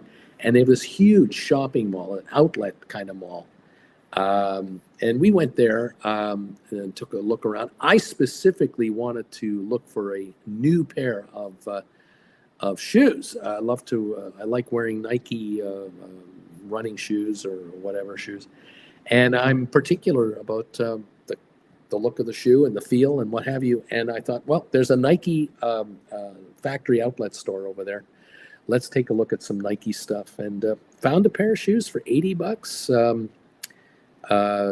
Found shoes for $160 and $200 as well, but ignored those. The traffic in that store was pretty good. It wasn't a dead zone. This was Saturday morning at about 11 in the morning, sort of thing, before the height of the day. Parking was an issue. A lot of folks looking for parking spots. That's a good sign. Not overly jammed as far as the complex is concerned, but steady. And I wanted to get a view of, well, what's retail like around here? Is it nasty? Is it bad? I will say that inside the Nike store, they did have 5 checkout people at 5 different stations there, big long counter, and there was no lineup to get up to it. So there were 3 of the 5 being used. I became number 4. When I left, there were still only 2 or 3 people being served by 5 checkout people. So that's a Saturday morning thing. Maybe that's a slowdown thing. I don't know. I wasn't going to stick around all day to watch it, but I was happy with the deal I got. I was happy with the shoes I bought, and I'm moving on. But then I'm not the demographic that they're after. They actually asked me, would you be willing to give us your to register to be a member of our buying club, and we'll give you 15% off your shoes? I said, no, thank you. I'll pay full price. Don't pester me. I'm not giving you my email address. I don't want emails every day from you guys. Oh, we can make it. You don't get emails. No, thank you. No. I said, I'll just pay full price. Just leave me alone. So they didn't get my name and address. So there you go.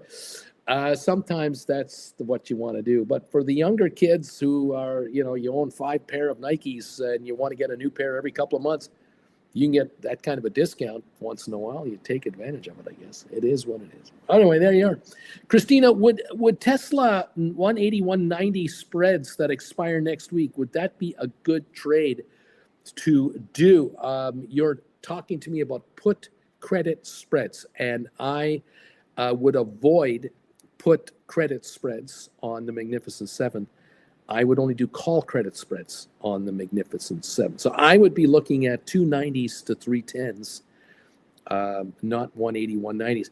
But Christina, look, if you're putting 10 grand into it to do 10 of these $10 spreads, and you're on the market because you have time to be on the market, I hear you. But I'm not pushing put credit spreads on the Magnificent Seven. Well bought. Brought in 1,700 so far, says dude. Not too bad. Now to cross arms. Thank you, Uncle Bruce. Christina, mid price I could get is $800. The range is $400 to $1,200. No, it's a call. What are you talking about? We're talking Tesla at 255.92, and you're asking me about 190 and 180 spreads. What are you? You're not doing calls. Or are you doing? No, you're not. You're not doing calls. What's going on? Am I missing something? Are you talking 280 to 290 with a 255 stock price? What's going on? Why am I the idiot here? What's wrong with me? I don't know. What am I not seeing, Christina? Help me. Okay, we're up 340 on the Dow. We're climbing a little bit. We're up 14 on SoFi. We're up 34 on ASTS. We're up 13 on Rocket Lab. GameStop down just 6 cents, and MSTR up 740. I need to be out of the money. I don't write these often. Yes, Christina. Yes. Okay. It's okay, Christina. Yeah, you got to be way ahead of that stock on call contracts. And I would be doing call credit spreads, not put credit spreads. Take your time. You might want to look at 6-week contracts that you're going to shut down next week or the week after. You might want to look at, the depreciation rate from 6 weeks out to 4 weeks out, or from 8 weeks out to 6 weeks out, or 4 weeks out to 2 weeks out. You may want to do all of that investigating to see what you want to do there. Okay. All right. Charlie, IBM call spread 260.65. IBM, let's get it up on my screen here. There it is, 239 right now, 260.65, April 25. So April 25th, premium is 99 cents for a $5 thing. Would have up to $20 to near all-time highs earnings April 23rd. Just a thought. So a call credit spread 260.65, $20 ahead of the market. That's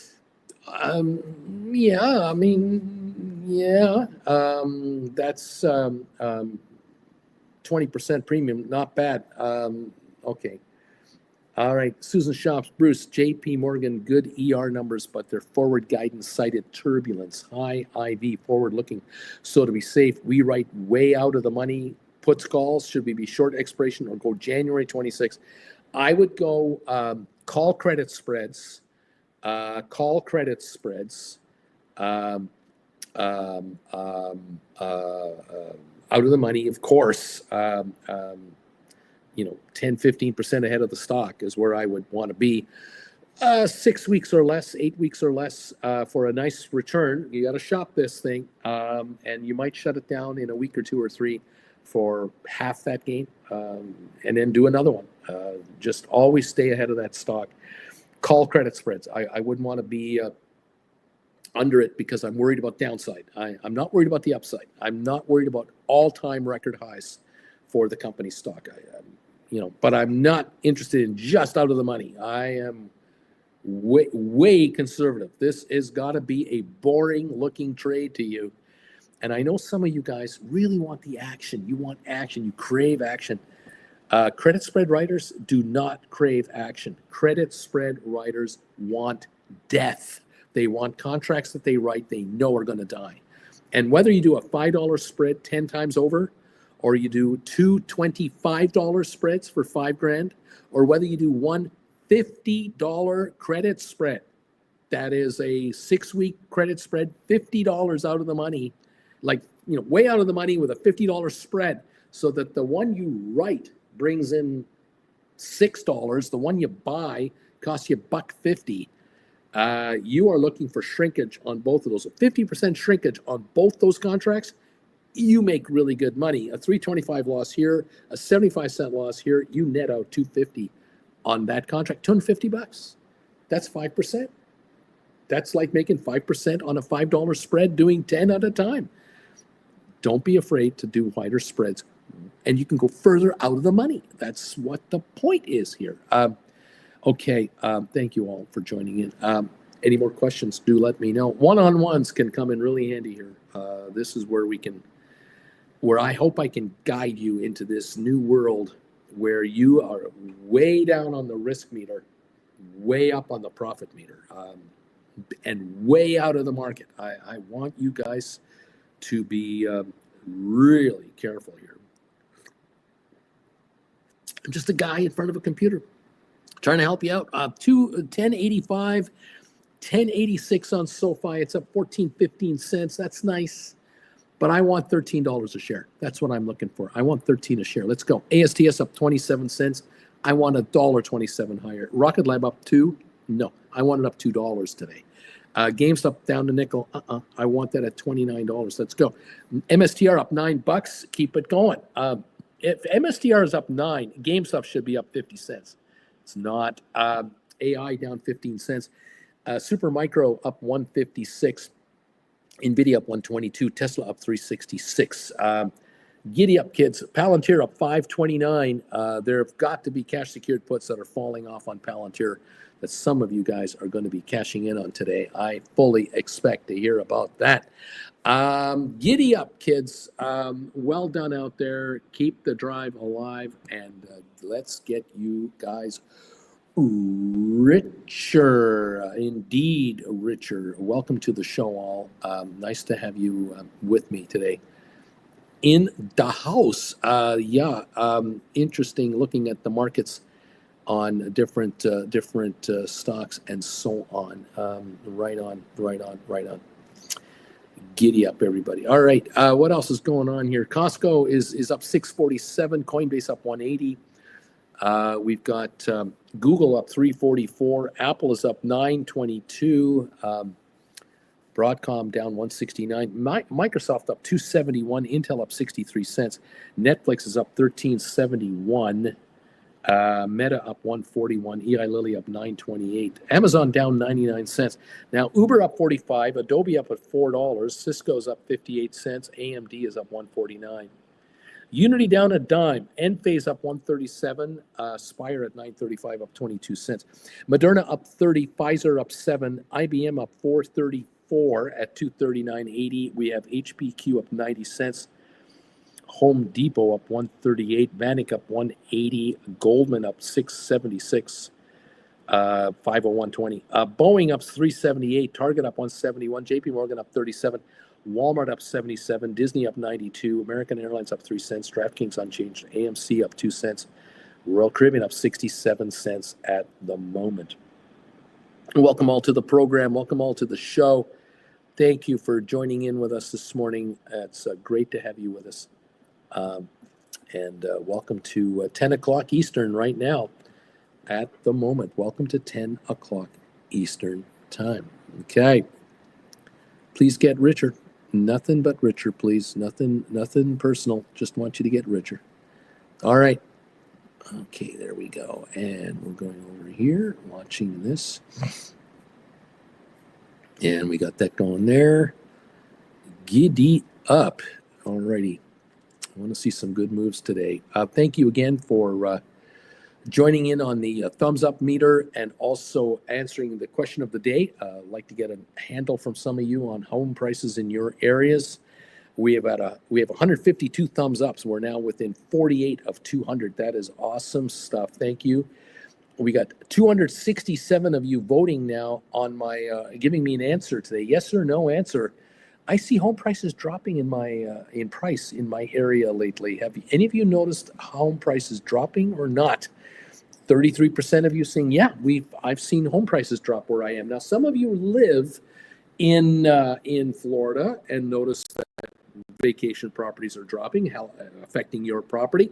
Others are in Texas or Arizona or California. Some of you, though, are in New Jersey. You're in Philadelphia, Pennsylvania. You're in Washington State, and you're seeing prices rise, or not dropping. So do let me know. It's just a general overview question. It's nothing too specific today. 67% of you are saying that you're not noticing price drops. 33% of you, however, are. And that is much different than a 90-10 ratio. Having only 10% say no versus 33%, that is significant. I'm curious to know, what is it like where you're from? Do let me know your thoughts. Okay, everybody, thank you all for all of that. Let's go. Christina, okay, 280.90 on Tesla, call credit spread. I can get 245 each on a $10 spread, 282.90 on Tesla. The stock's 257.96. It's close-ish. I don't know. I don't know how far out you are on this trade. In time, I might be inclined to take a $2 credit for $10 further out if that were available or further. The higher up these contracts can be written even at a lower lower take is better. Even if you got $1.75 for a $10 spread, but you can move $20 higher, 310, 320. I do that. The further away, the better. But hey, you figure this out. Savage, just bought back some cash secured puts on this little tiny pop right now. Thank you very much. I said this on my video yesterday. I'll say it again. Divergence all over the place. Nothing has changed. I will reposition right now. Austin, I ended up writing those Broadcom credit spreads on Friday for $1.64. These were May 16 expiries. I got the $195 $200 spread is what I was working on, and it's a 180 stock right now. Not in a rush to roll anything on it yet. Time is on my side. Absolutely. 195 200 on a stock that's trading at 180.70 today, down $1.24. You took advantage of an up day to put that position on 164. That's a phenomenal return. I mean, that's 33% practically on your money. That is fantastic. If you can walk away with 80 cents to $1 on this trade, net to you, that's a nice return on your money. Again, this is what I'm talking about. And yet, you're not a long way away from the market. You are $14 out, which isn't even 10%. So I know you're watching it closely. And so, you're on top of this thing. But yeah, in a week, by the end of this week, Thursday, we're done. And a week from now, next week, Monday, this spread could be much lower. If Broadcom slips to 175 in the next 3 days, let's say it just did that, these will drop in value because of their time and movement of the market. You may find that before the end of the week, you've already got an opportunity, but by the end of next week, I have a suspicion you're going to be one happy camper because we're down now to 10 trading sessions left on those contracts, and they're out of the money. That's going to eat them up. Susan Shops, keep an eye on Palantir. Very interesting for cash secured puts. Maybe more interesting than NVIDIA going forward. Seems to be going for government contracts. Cash secured puts on Palantir can be done, but they're very expensive to write. If you want to do a $70 Palantir cash secured put or an $80, you're going to need $7,000 or $8,000 in cash to do one contract. You may be better off doing call credit spreads instead. You might be better off doing 100 to 110 Palantir call credit spreads that have a month or less of time left on them. Check the premiums on those. You can limit that trade to $1,000 a trade with a $10 spread. Or you can do a $20 spread, maybe a 110 to a 130, and that's a $2,000 ticket, not a $7,000, $8,000 ticket. You could do 3 or 4 of those spreads with a wide spread and look for shrinkage that way. Again, shop the chain. Let's see. Susan Christina, what expiration on those Teslas? The Savage of Wall Street, as far as the question, Uncle Bruce, home sales are down a bit here in my area, San Francisco, but not many folks can afford these homes, and interest rates are high. I have seen a few for sale signs a mile down the road, though. So there you go. There's, like I say, there's real estate inventory for sale around these parts. There's a lot of real estate, but this is the time of year. This is the time of year a lot of condos go for sale because the season is almost over. In a month from now, it'll be May. There'll be very few snowbirds left, if any. And so all the condos that were rented for the winter, they're off the market now. They're ready for sale now. And so I can see where owners of condos are listing now, and possession will be May 15, June 1 possession because they want out. They got their winter money, and now they're getting out of here. That is typical every year around these parts. And then all summer long, listings will deplete as we come into the fall, because in the fall, all around here, people are now renting for the winter. And some will say, I'll take a 5-month lease for top dollar and not list until next spring. That is the game here. But the question is, will there be more listings this year than last year? And I think there are already more listings than last year. Anyway, Christina says, yeah, listen, those Teslas were for next week, but I deleted it. I'm not comfortable There you go. Matt, I wrote 10, GameStop 5.9, May 9th, 23.25. Put credit spreads for $1.10. I'm looking good so far. Interesting trade. We'll see how that goes. Rice checks Palantir leveled off pretty quickly. Back to sitting on my hands for a little bit. There you go. The markets, let's see how they're doing here. The Dow is now up 490, looking okay. We're up 81 on S&P, and we're up 293 on NASDAQ. So the overall market is climbing now that we're 38 minutes into the opening. We've got through the first 20 minutes. We'll see now what happens here. We're up 26 now on SoFi, 1097. We're climbing back to 11 again on the SoFi shares. They did open this morning at 1120. They dropped to 1075. Now we're back to 1097, coming back to SoFi. I'm happy to see this. I'm very happy. I'm happy to see the drop and now this recovery. And will this now be an all-day thing? Up 3 steps, down 1, up 3 steps, down 1 or 2, up 3. Will we see that for hour after hour after hour? And can SoFi get into this 1125, 1175 neighborhood? Is that where we're headed short term today maybe? That would be fine. That would be mighty fine. Well, let's see. Deep value up to 50% on my GameStop put spreads. Looking to roll today. Thank you, Uncle Bruce. There you go, kids. A lot of you making money here using these rolls, using these spreads. Absolutely. ASTS up 17. Rocket Lab up 9 cents. GameStop up 43 to 26.83. We're coming on for 27 again. MSTR up 8.58. AI only down a penny now. Supermicro up 168. NVIDIA up 197. Tesla up 580 at the moment. Palantir up 594 to 94.49. Giddy up. Free range, I wrote 10 cash secured puts on SoFi on Friday for $1.20. They expire May 16. $10 cash secured puts written there. The higher the stock goes, the lower these puts get. Giddy up. All right. Love it. I want you guys to get richer. Google up 396. Apple up 840. Broadcom down 171 at 180.22. Microsoft up 427. Intel up 80 cents. There's rumors on Intel that a sale of one of their divisions is imminent. They're going to sell a majority stake of Altria to a private equity firm called Silver Lake. We don't know the numbers. We don't know the impact on the stock, on their debts, on their structure. I have no idea. But the stock is only up. It's up 77 cents. So, okay, it's up. We're up $12 on Netflix. Meta up 266. Amazon down 89 cents.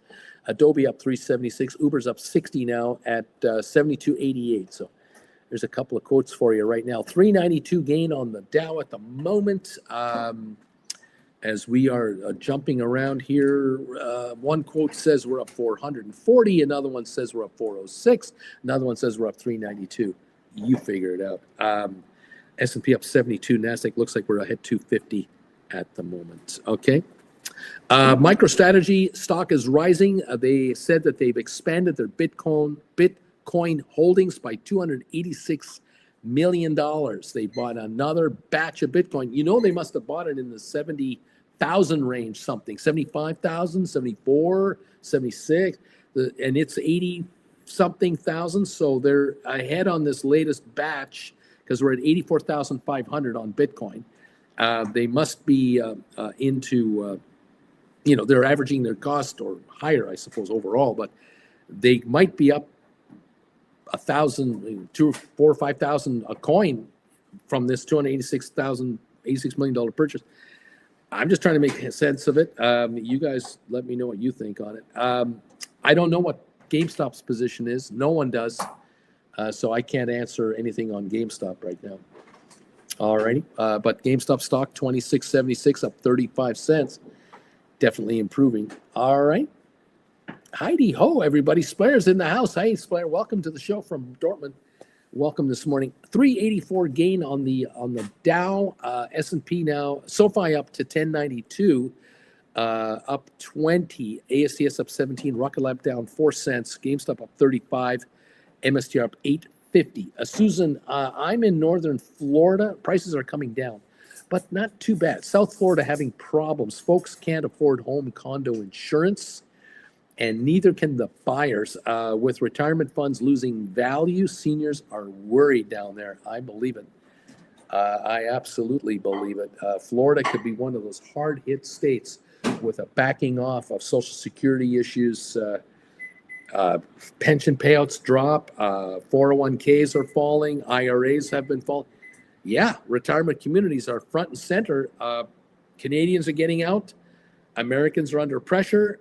Hey, it adds up to one thing: lower prices for real estate in certain areas of the country that are relying on retirees. Rich retirees, not a problem, but not rich retirees, that sort of top 20 percentile of retirees, half of them might be under pressure to think about easing up. I don't know. They turn into renters instead of buyers. They keep coming back to Florida, but not as owners. They come back as renters with the capital they have in the bank or in the market. And if they become option writers, well, God bless them all, because they could really live a much better lifestyle. But hey, I'm just a guy just trying to say you can make money writing options. Follow what some of these folks are doing. You'll see for yourself. Thank you all. Welcome to the show. Thanks for 277 voters now on this home question of the day. Thank you for that. And also thank you to those 157 of you who have already hit the thumbs up button. Thank you very much for that. Welcome to the party. 67% of you are saying, I am not seeing home prices drop in my area, Bruce. 33% though are saying, yep, I am noticing prices of housing drop around where I live. I have noticed it. So there you go. 2 to 1 saying no. So there you go. 1 and 3. Yep, they're dropping. 2 and 3. No, they're not dropping. Thank you, everybody. Welcome to the show. Welcome to the program. Nice to have you in the house today. Trying to figure out ways to, enjoy the upside of this market for you. Hopefully you're getting richer today. And thanks again for your participation in today's program. It's lovely to have you, especially Gold Bagel members and Chillin' members of this channel. Subscribers, thank you, subscribers, for coming in and subscribing to my channel today. Much appreciated. You're more than welcome to be part of this family. Thank you all. All right, giddy on up. Where are we at with this market here? Rocket Lab is under pressure, down 28 cents. We've got SoFi right now up 13 cents. GameStop up 47 cents on GameStop. 23andMe down a nickel at the moment. What else is going on? How did that launch go today for that? Wasn't there a space flight this morning that was going to take an all-female crew into space this morning? Did that go off without a hitch? Anybody know? The Katy Perry one, yeah, with Katy Perry and also a few other notables. Anyone can tell me if that worked out okay? I'd love to know. Deep Value, hey, thank you, buddy, for this super sticker. $19.99 super sticker. Woot, woot, woot, woot, woot, woot, woot. I love that. Thank you. Appreciate it. Love to get these super stickers and any donations. Thank you, guys. You're helping us get to the bagel fund. We've got we've got to go to Whole Foods here because we need another package of bagels. So Jen and I are kind of eating them on the weekend too. They're pretty darn good. Yeah. Anyway, there you go. Giddy up. Slayer saying she's going to be coming back safely, I'm sure. Well, I'm curious. Did the launch go okay? Did anyone watch the launch? Does anyone know how it went? You guys let me know. I don't see anything here on the headlines. And maybe that's a good thing. There are no headlines, right? Here's a headline for you. The toasted sesame seed. Look, this one has a crevice in it. Look at that. Look at that. What is that all about? What were they thinking of in the bakery department? What's going on here? Where is it? Come on. Oh my goodness. Welcome all to the program. And thank you, Deep Value, again for this fabulous super sticker. Appreciate you, man. Here we go. The toasted sesame seed bagel with grape jelly. Ooh, my. The Dow's up 292, and we're up 57 on S&P. We're up 211 on NASDAQ. We'll see if this makes anything go on. Larry, bagel time. Tom, 159 on your thumbs up meter. I bet she uses captions in the new song, and no headlines are better, especially because media sells bad news. Well, we'll see what happens. Anyway, thank you, everybody. Welcome all to the program. Giddy up. I'm trying to be a non-messy eater. Almost impossible. What can I say? Welcome to the program, everybody.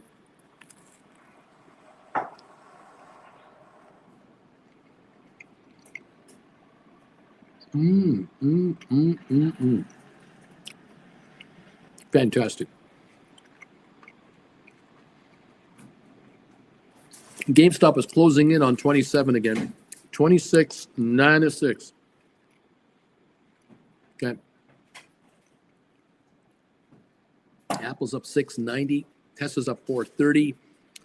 Microsoft up 385. Alphabet up 370. Amazon down $1.10. Nvidia up 125. Meta up 275.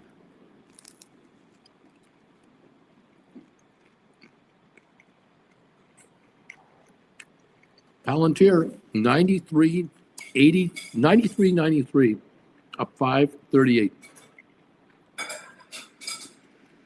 MicroStrategy up 790. Goldman up 991, climbing again. Spiders are up 696. The Qs are up 648. Netflix is up $16 right now. IBM is up 450. IBM moving up.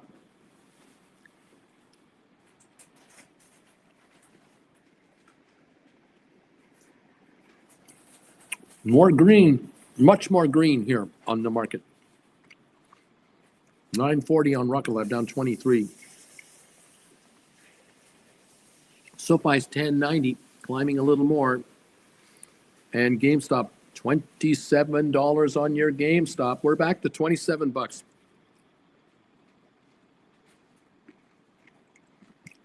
James and Misty Tree, they launched and landed safely. Thank you, everybody, for that. Appreciate it.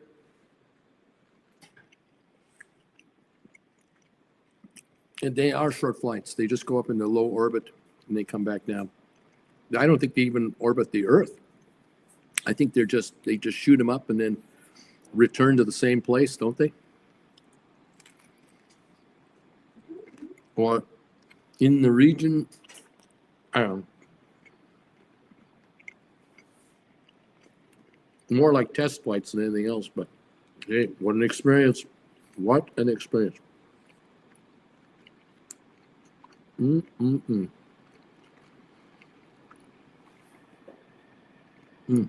Yeah, 11 minutes of weightlessness just out of the atmosphere, suborbital. There you go. There you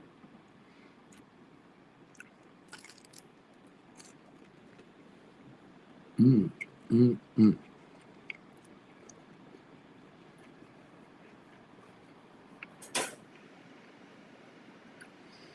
I enjoy watching these short clips of Neil deGrasse, the astrophysicist, explaining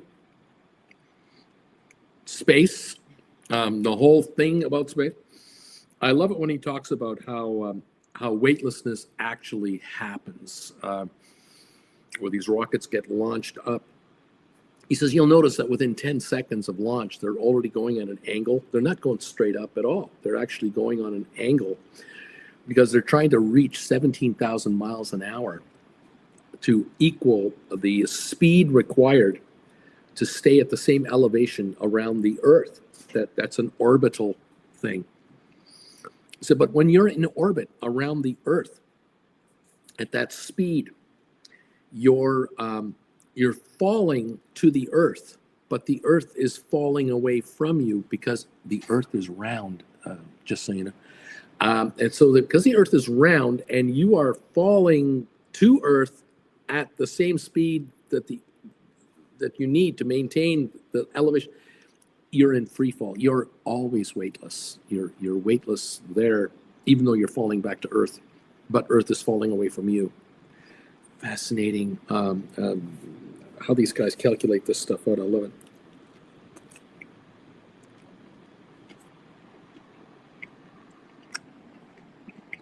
Sean, I keep seeing news about a lawsuit against Rocket Lab. What are your thoughts on this? This is one of those, no one ever talks about it on the media. You'll never see it on CNBC. You don't see it on Fox News or Fox Business. You don't see it on Bloomberg. No one talks about this. And it doesn't need to be talked about because it's a nothing story. There are law firms in America that are attempting to gather clients to do a class action lawsuit against a public company. And almost every public company listed runs into these legal issues where a group of lawyers decides, well, they came up short in their financials last quarter and they didn't warn us about it. Those bastards should be sued. And they go after shareholders who, oh yeah, I'm down 10 grand on my 20,000 shares. I'm a victim here. And they go after as many as they can. And then they hit up these victims for money to help pay for the thing. And for years, they try to litigate some kind of a settlement. Every publicly traded company out there has insurance as part of their operating procedures against exactly this nonsense. And so Rocket Lab has it, Apple has it, AI has it, SoFi has it, GameStop has it. All of them have insurance, and they're always all being sued by some 25 name law group that, you know, Jacobs, Johnson, Smith, Fredericks, blah, blah, blah, laws are filing, and they refile or they do press releases every couple of days to try to get on the news feeds. So when you are looking up information about a public company, depending on which service you're using out there, what website you're using, you will see headline after headline, being sued, being sued, being sued, being sued. It's the same guys. And they're just announcing their so-called potential lawsuit against the company. It's a scam. It's a sad part of the public markets. For some reason, investors are allowed to make money, but in the legal world of some of these lawyers, you're not allowed to lose money. You know, stocks can only go up, cannot go down. And if they go down, there must be something illegal going on. And so here we go. And that's the story about that. Well, they don't settle. The insurance companies will settle if they settle at all. And many a time, these lawsuits disappear. They just disappear, fade away, because the lawyers run out of ability to attract more money from new participants, because you're going to need hundreds of shareholders to join in with a lawsuit. And if there's nothing sinister going on, you haven't got a hope in hell of going anywhere. So I'm just saying that it is what it is.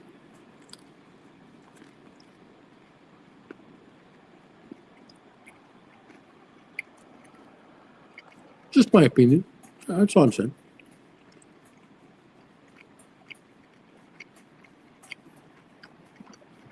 Welcome, everybody.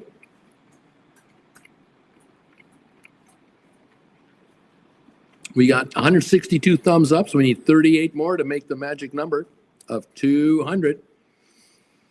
And we got 280 people coming in on the question of the day. Thank you for this. 66%. I don't see houses dropping in my area. 33% saying, yeah, I do.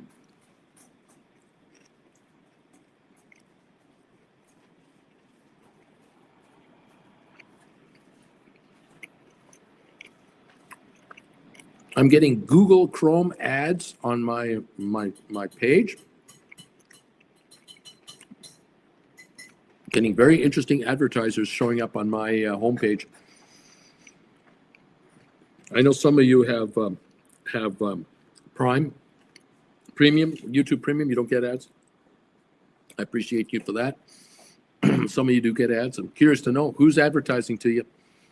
Who's trying to get your attention if you want to watch my show? I'd be curious about that. Thank you all. Susan Shops. I have 500 shares GameStop in my Roth. The stock's $27 right now.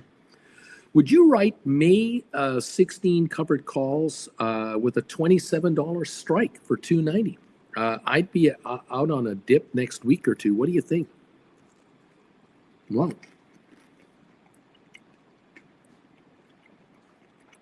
It's a month out. It's a nice premium, an at the money premium. It's very nice. I don't know. I wouldn't talk you out of it, but you have to decide you want to be in it. Savage Wall Street, boom. I sold one $30 covered call on GameStop that expires in July for $4. Take me out, baby. I'll take $34. So in the Susan's case, she'd be bought out at about $30. And Savage is saying, I'll go out at 34. So there you go, Susan. You can write for $4. For 30s, you can write, 5 of those. That'll bring you $2,000. Plus, you'll be taken out at 34. That might be a better money trade. But take a look at 30s for June's or, May's or June's. Up to you. Very interesting trade there, Savage. By the way, we're up. We're up to 414 points. This bagel's working. I'm taking all the credit. Very interesting.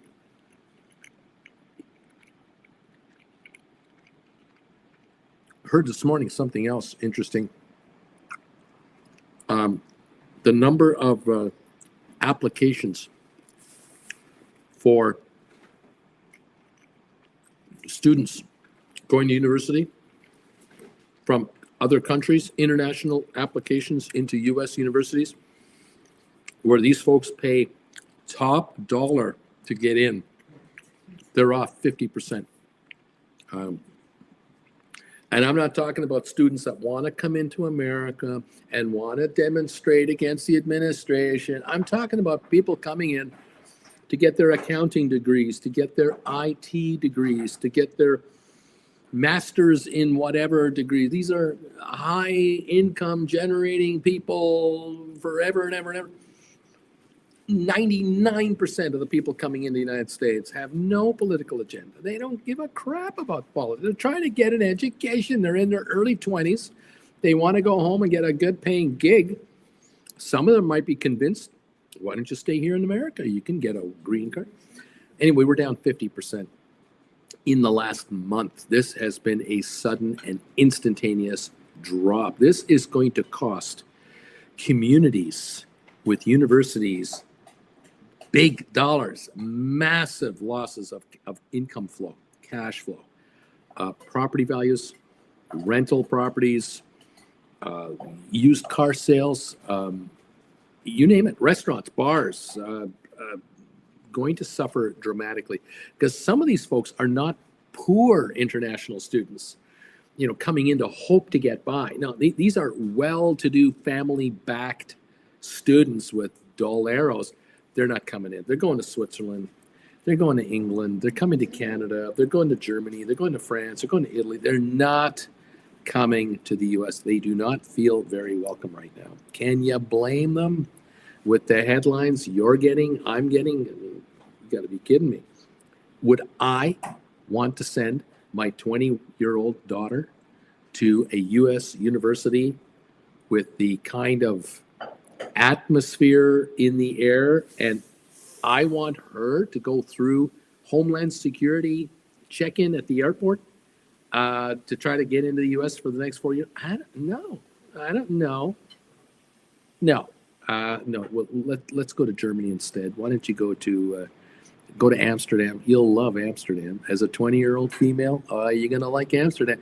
I don't know if you're gonna like Berkeley right now or any of the schools elsewhere in the U.S. It's just the atmosphere is not conducive to a very comfortable surrounding.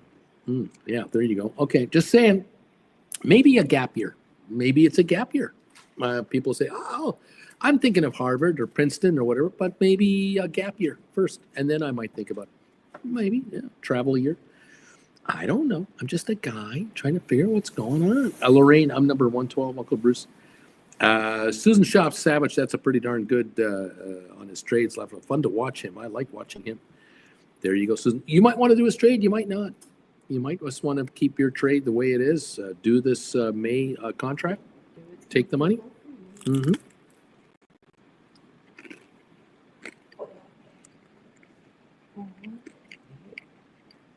What I'm happy to see, if Susan does 5 contracts for $290 a piece,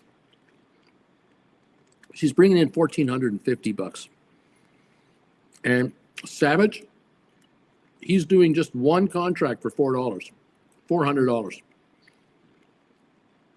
Anyone out there wants to do 5 of these $4 contracts, you're bringing in $2,000.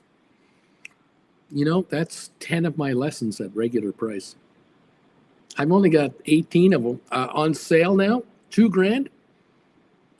You can buy a ton of that's like 12 of my classes pretty well purchased. And you're going to do this for the rest of your life, not for 1 month or 2 months or 3 months. Giddy up. To pay for my options classes, getting these kinds of premiums, $290, $4. These $5 contracts we're seeing being written here, this is a joke. My classes are cheap, but you have got to take the time to watch them to maximize your return on these contracts. You got to understand the nuances of this market. Up to you, though, how much you want to put into it. It's okay. We're up 433 on the Dow. Way to go, Bagel. Giddy up. I like it.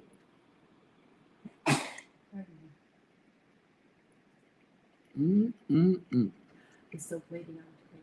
Yeah, she's here. Tell her I got the package. I did already.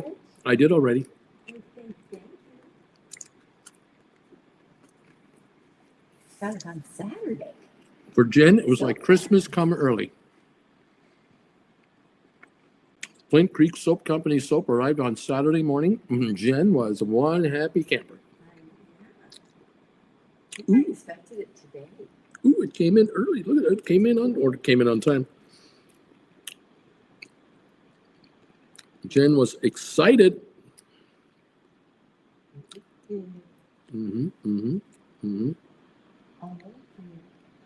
And she talked to her sister about it, and she's talked to our daughter about it, and she's spreading the word with everyone she talks to about Flint Creek Soap Company soap. So yeah, it's Jen is promoting that product. That's what happens when you have a big product. Word of mouth.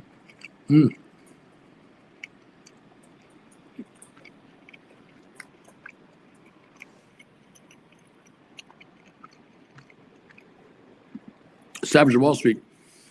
Okay, I am $3 out of the money on those GameStop contracts. And yeah, I'm at July, but my average is $13 a share, man. I'm selling at more than double what I paid for this stuff. Give me $30 plus the 4 I just got. That's $34. Give me $34 for this stuff.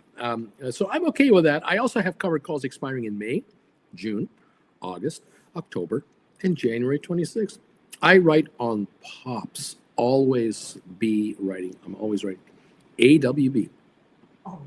Always right. Susan Shops. Now I'm looking at GameStop June 20 with a $28 strike for 407. That's $2,000 on my 500 shares, and only plan to be out on a good dip. I'm getting $1 more on strike 2. Bingo. $1 more is 500 more to you. Exactly. Susan, you're figuring it out. There it is. For all of you out there, let this be a lesson to you that you understand how to write covered calls in your 401k or your IRA or your RRSP. You got 500 shares of GameStop, you got 1,000 shares of AI, you got whatever you're sitting on. You can write these kinds of contracts with this kind of money.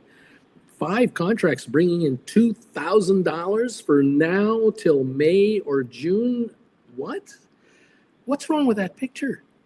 Nothing. You've got a retirement account that you're hoping to retire on someday, and you're sitting there with 1,000 GameStop shares that just sit there.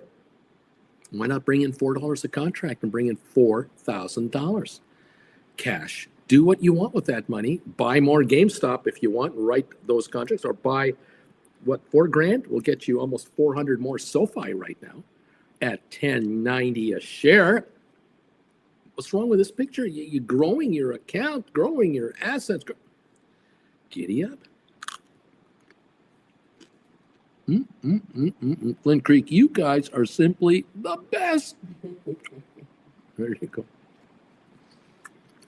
Giddy up. That's right. Enjoying the process. Yeah. A lot of my relatives wonder, how you doing with your channel? You know, Bruce, how's your YouTube thing going? And I can't get into the deep nuances of my channel with these folks. They just don't get it, that I'm not just talking to a camera. I'm talking to people who are writing contracts, bringing in this kind of money at $4 a contract. Someone like Flint Creek, looking after all you guys with a really nice soap product. You're looking after Flint Creek. Flint Creek's a member of this channel. Flint Creek is growing her business. Hey, it's the family of families. A lot of strangers to this channel just don't realize how tight we are, how tightly wound in we are. They are surprised when they're here a while. They go, "Oh, well, the same people are here every day. They're talking to them every day, and they're all members of this channel." Wow, this is a different YouTube channel than any other out there. Well, there you go. He's a bagel eater, and the market is going up. Wow. Yeah, 450 on the Dow. Giddy up.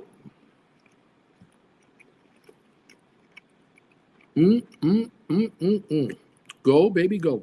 MSTR up $13. There you go.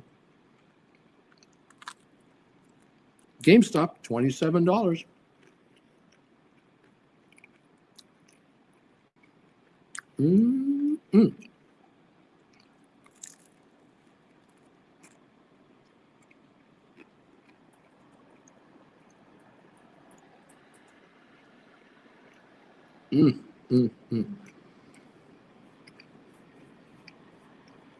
Jen and I started watching some new television this weekend.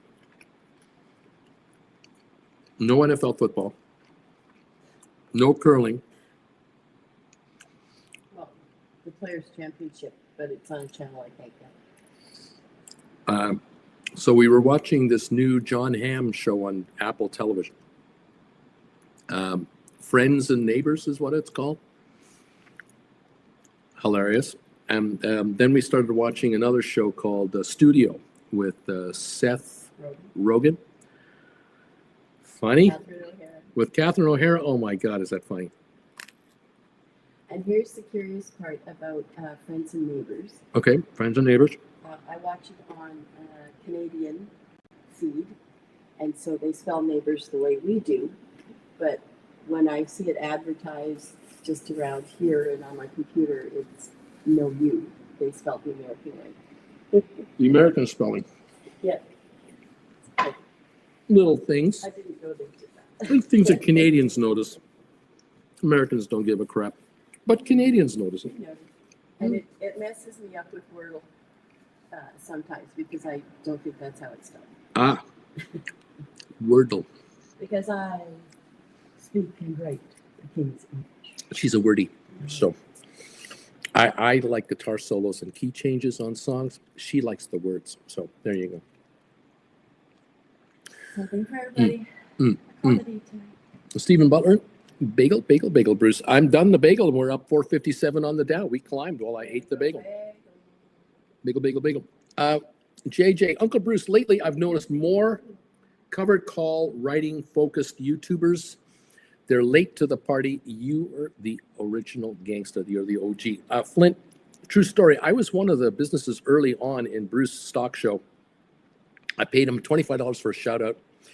Bruce misread soap for soup And funny looking back, Flint Creek Soup Company. That's hysterical. I remember in I had January, forgotten that. January, February, before I did memberships, Oh, that's so good. I was doing shout outs.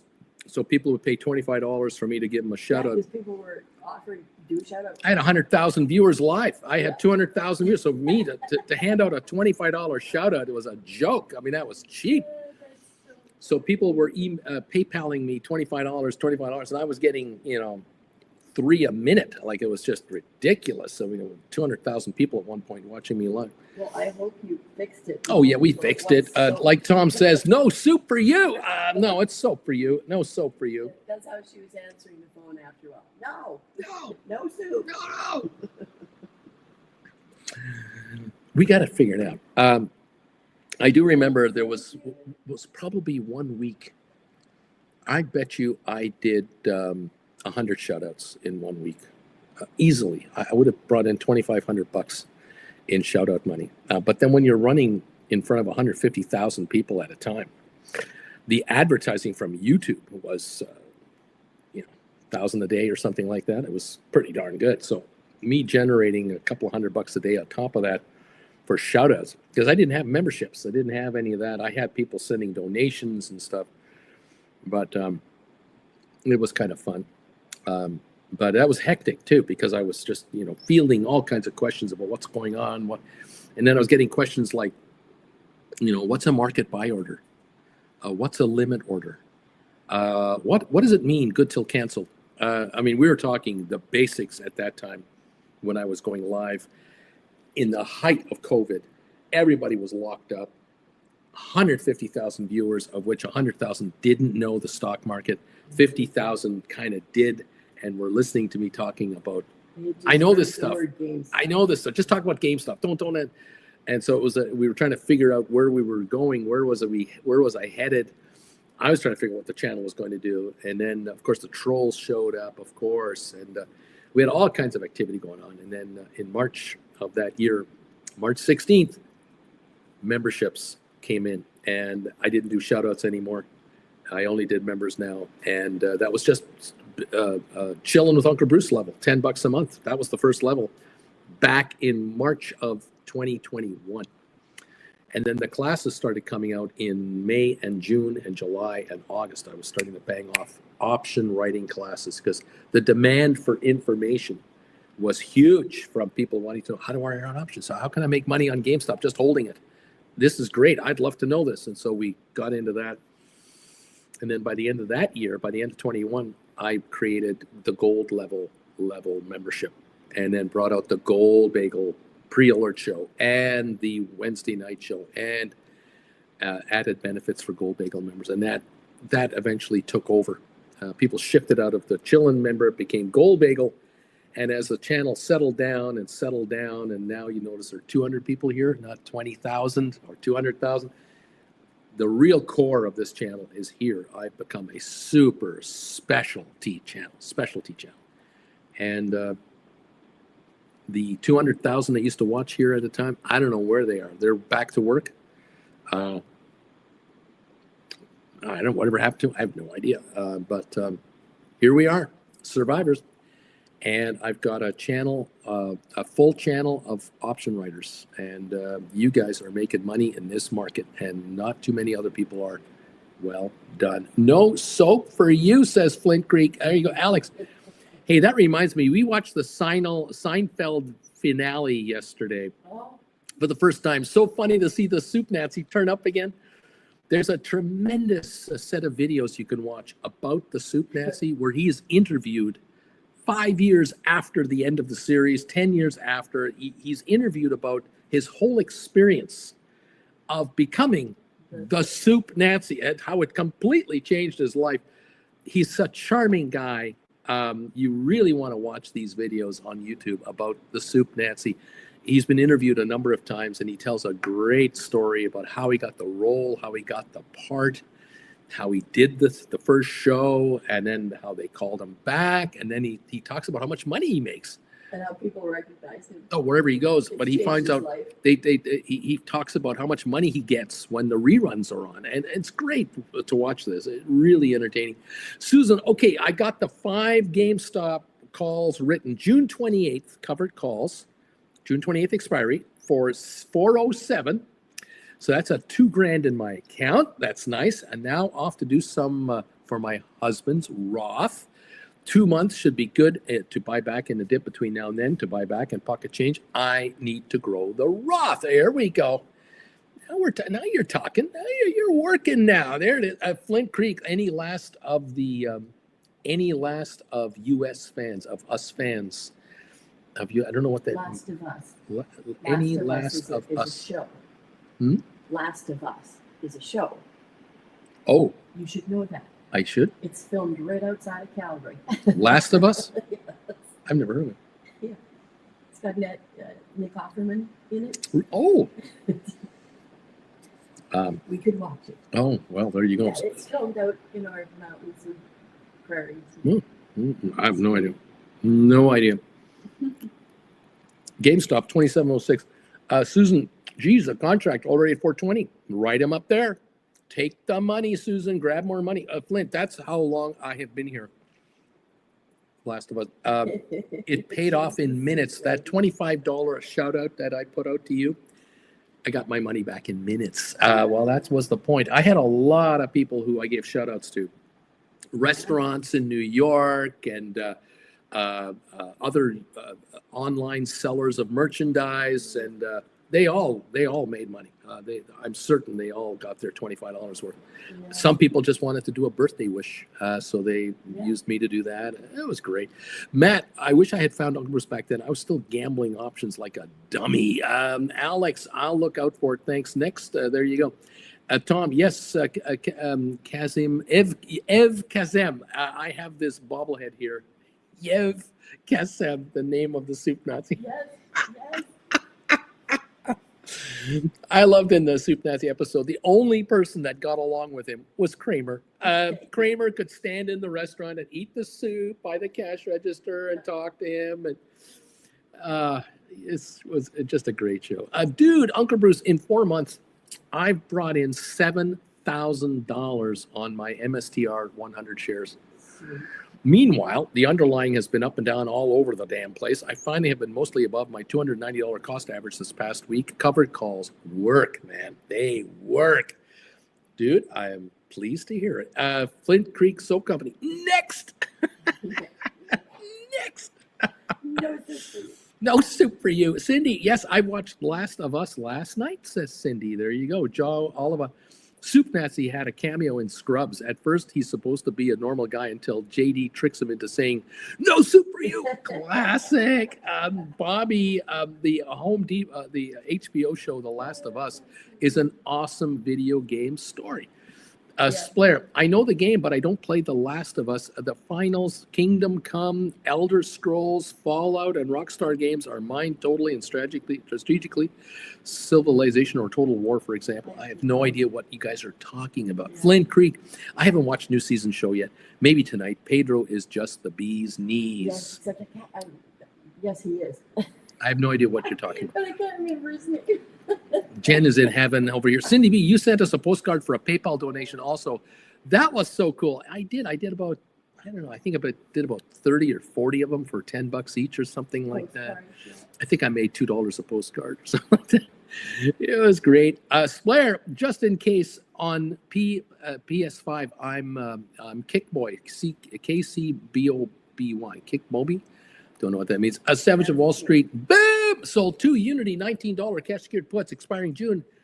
Asked for $240 in premium. Thank you. May I have another? Give me Unity at $16.60, please. I'll buy it.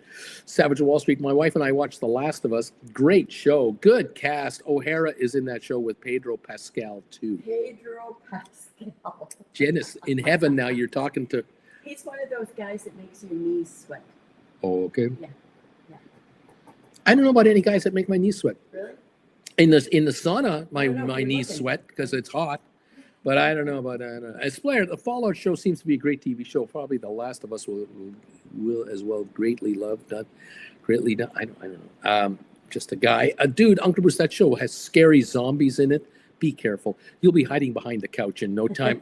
Flint Creek, it's an excellent show. There you go. This And the scenery is beautiful. is shot just outside of Calgary? Yeah. So there, you want to see what our area looks like in Calgary, Alberta? And when I say right, I mean the mountains. Anything within an hour is outside of Calgary. Ah. Well, there you go. Okay. I only have to drive an hour. It's outside of Calgary. You notice the Dow right now? We're up 556 points. This might be the high range of the day right now. Yes, we're at the highs of the day for the Dow now. An hour and 20 minutes into the session. Here we are. Up 90 on S&P, up 319 on NASDAQ. NASDAQ's up 1.9%. Remember, it was up 2% in the morning, so it's back up there. We're up 1.7 on S&P, up 1.38 on the Dow. So the markets are improving a little more. Okay, oil up 40 cents a barrel. The VIX down 667 to 30.89. We're trying to break the VIX under 30. Positive. That is a much better level. So this market is attracting capital because the capital coming in senses a little more stability right now. Calmness. This is good. This is good. So, okay, we'll see how this goes. Okay. Giddy up. In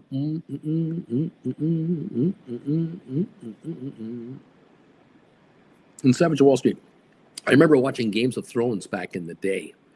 I'd never seen Pedro Pascal, but his portrayal of Prince Oberyn was excellent. My wife was sad when the Montaigne popped his eyes. The Montaigne popped, whatever that is. I think you must have been a bad guy. That must have been a bad guy. Tom, no spoilers, Savage. Ha, only joking. What a great scene. Bobby Atkinson, Uncle Bruce, the show is about the virus that makes insects become zombies, i.e. the virus kills an ant and then the virus can make the ant move. It's a real virus that we hope never comes to humans. Okay, the Savage, Mountain, the mountain, apparently, he's saying the mountain took his eyes out or something. What? Okay. I think he was a big guy if they called him Mountain. Ah. What do you think? There. He was a big guy. Okay. Headline, Nike and Apple share gains lead the 515-point rally on the Dow.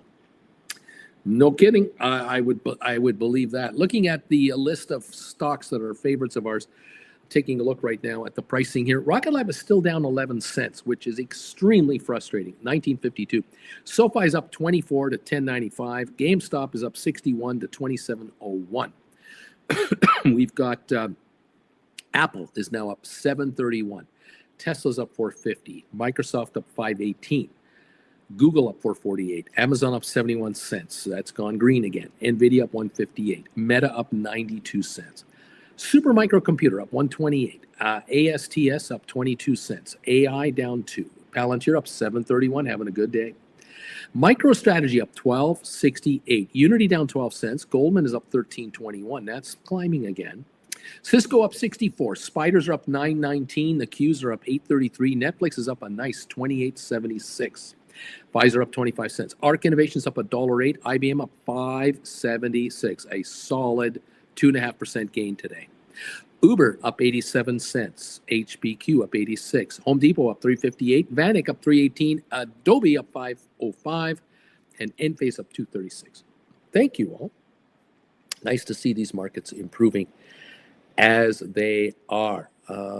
Giddy up. Now, if SoFi would like to go through 12 and GameStop want to go to 30, Rocket Lab go to 25, I would be even more deliciously happy with that. We'll see what is in store for us as we move forward. But the base looks good. The base looks to be building, and I'm happy about that. Thank you, everybody, for subscribing to this channel. Please subscribe today. Help our subscription count grow. And thank you for becoming members of this channel. We have 289 of you now who have responded to my question of the day. Thank you for that. And 174 thumbs ups have come in. Thank you for 174 thumbs ups. Apparently, I can get a free VA loan course for vets. That's good to know, I guess. Another ad just came through my channel. I refresh my page and I see all these ads that they're running over there. Very fascinating. 289 votes. 66% of you say, I do not see home prices dropping in my area lately, but 34% say I do. It's been this way all morning. It's been a 2-to-1 ratio almost all morning. Yes, getting 34%, no, getting about 66. Very interesting to see that going through. Thank you, everybody. Bobby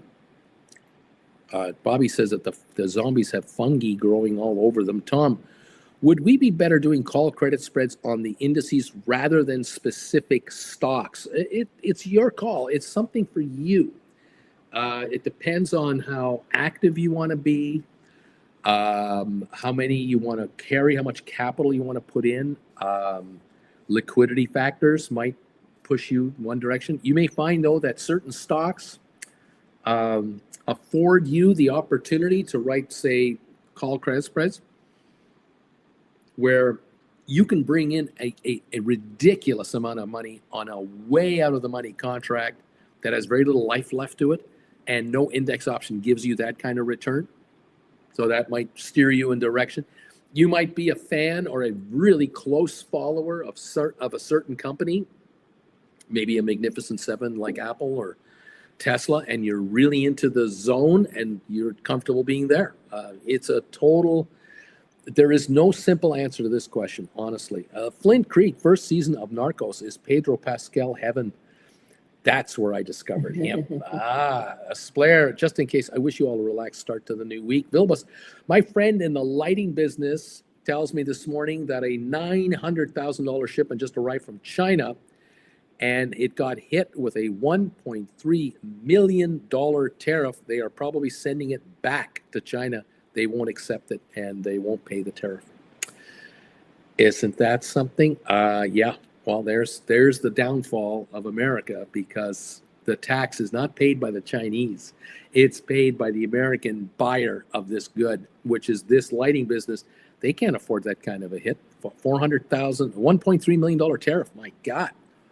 No, not a chance. 100-something%, not a chance. Yeah, send it back. And at the end of the day, how much money really is collected on tariffs when it's all said and done? What would normally have come in on this shipment and would have been paid for versus what's not being paid at all, and now the handling of all this to take it back.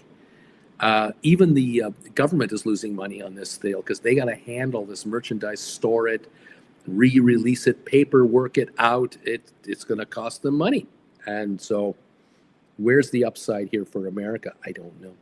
Flint Creek, don't let zombies turn you off. It's a really intelligent show. Keeps you on the edge of your seat all the way. The third episode had me sobbing. I don't know if I want to watch this or not. Vilbus, smaller businesses already getting crushed, Bruce. There you go. Vilbus, sorry. The story came out over the weekend saying nobody has been collecting any of the tariffs. There's no one collecting. No one's paying these. Well, there you go. Like I said, this is a no-win deal. It's a no-win deal at all. And at the end of the day, the customers of this lighting business are going to find they can't find bulbs. They can't find certain kinds of light bulbs for certain kinds of products. And therein lies the next issue. Down the line, it gets worse. It doesn't stop being a problem. It becomes a bigger problem as time goes by. Just saying.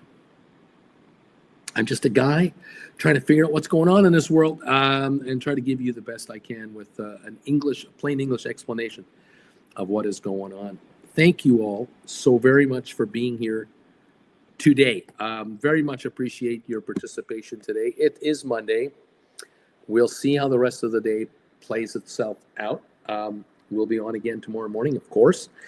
And I'll be on tonight on my other channel, Traveling with Bruce, TWB. I'll be on tonight over there. If any of you have any questions, let me know with an email. If you have any interest in grabbing some classes, get me an email and we will get you straightened out and figured out, and we'll get you the links to the classes you need and get you studying. If you want to have a one-on-one session with me during the week or on the weekend, send me an email. Tell me, ask me, hey, I'm available these days. Are you available on these days? My best time to get together is on a Tuesday night at 8 Eastern. Are you available at 8 Eastern on a Tuesday night or whatever? Let me know. I'll see when we can. We'll figure it out, and we'll get together with you and help you strategize your wins to maximize your wins, minimize losses, or eliminate them if at all possible. And let's go from there. Thank you again for all of your kind words, your support, shout outs that you're giving Jen and I, much appreciated. We look forward to seeing you tomorrow. And let's see if we can get you guys a little richer than you are now. Okay, a lot more comfortable and in a better plane. Thank you, Tom. Apple 230/40 call spread 103 for May 16th. There you go. Apple sitting at 205, and he's writing 30/40s for May 16 expiry. Right on. Very interesting. Christina, have a good day. I still haven't written anything. And sometimes, Christina, that is the best move you can make, is not do anything. And you wait a while for the market to really show you what it has in mind.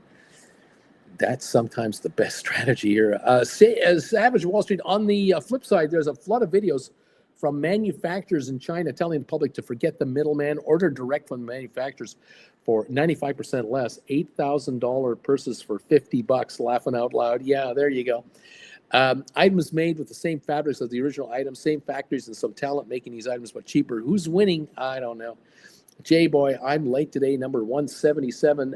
Free range. Thanks again, Uncle Bruce and Auntie Jen. Susan Shops, have a great day and a great week, everybody. Charlie, thank you, Uncle Bruce. Have a great day to all. Thank you all.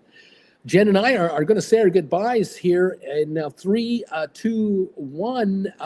Good. Bye.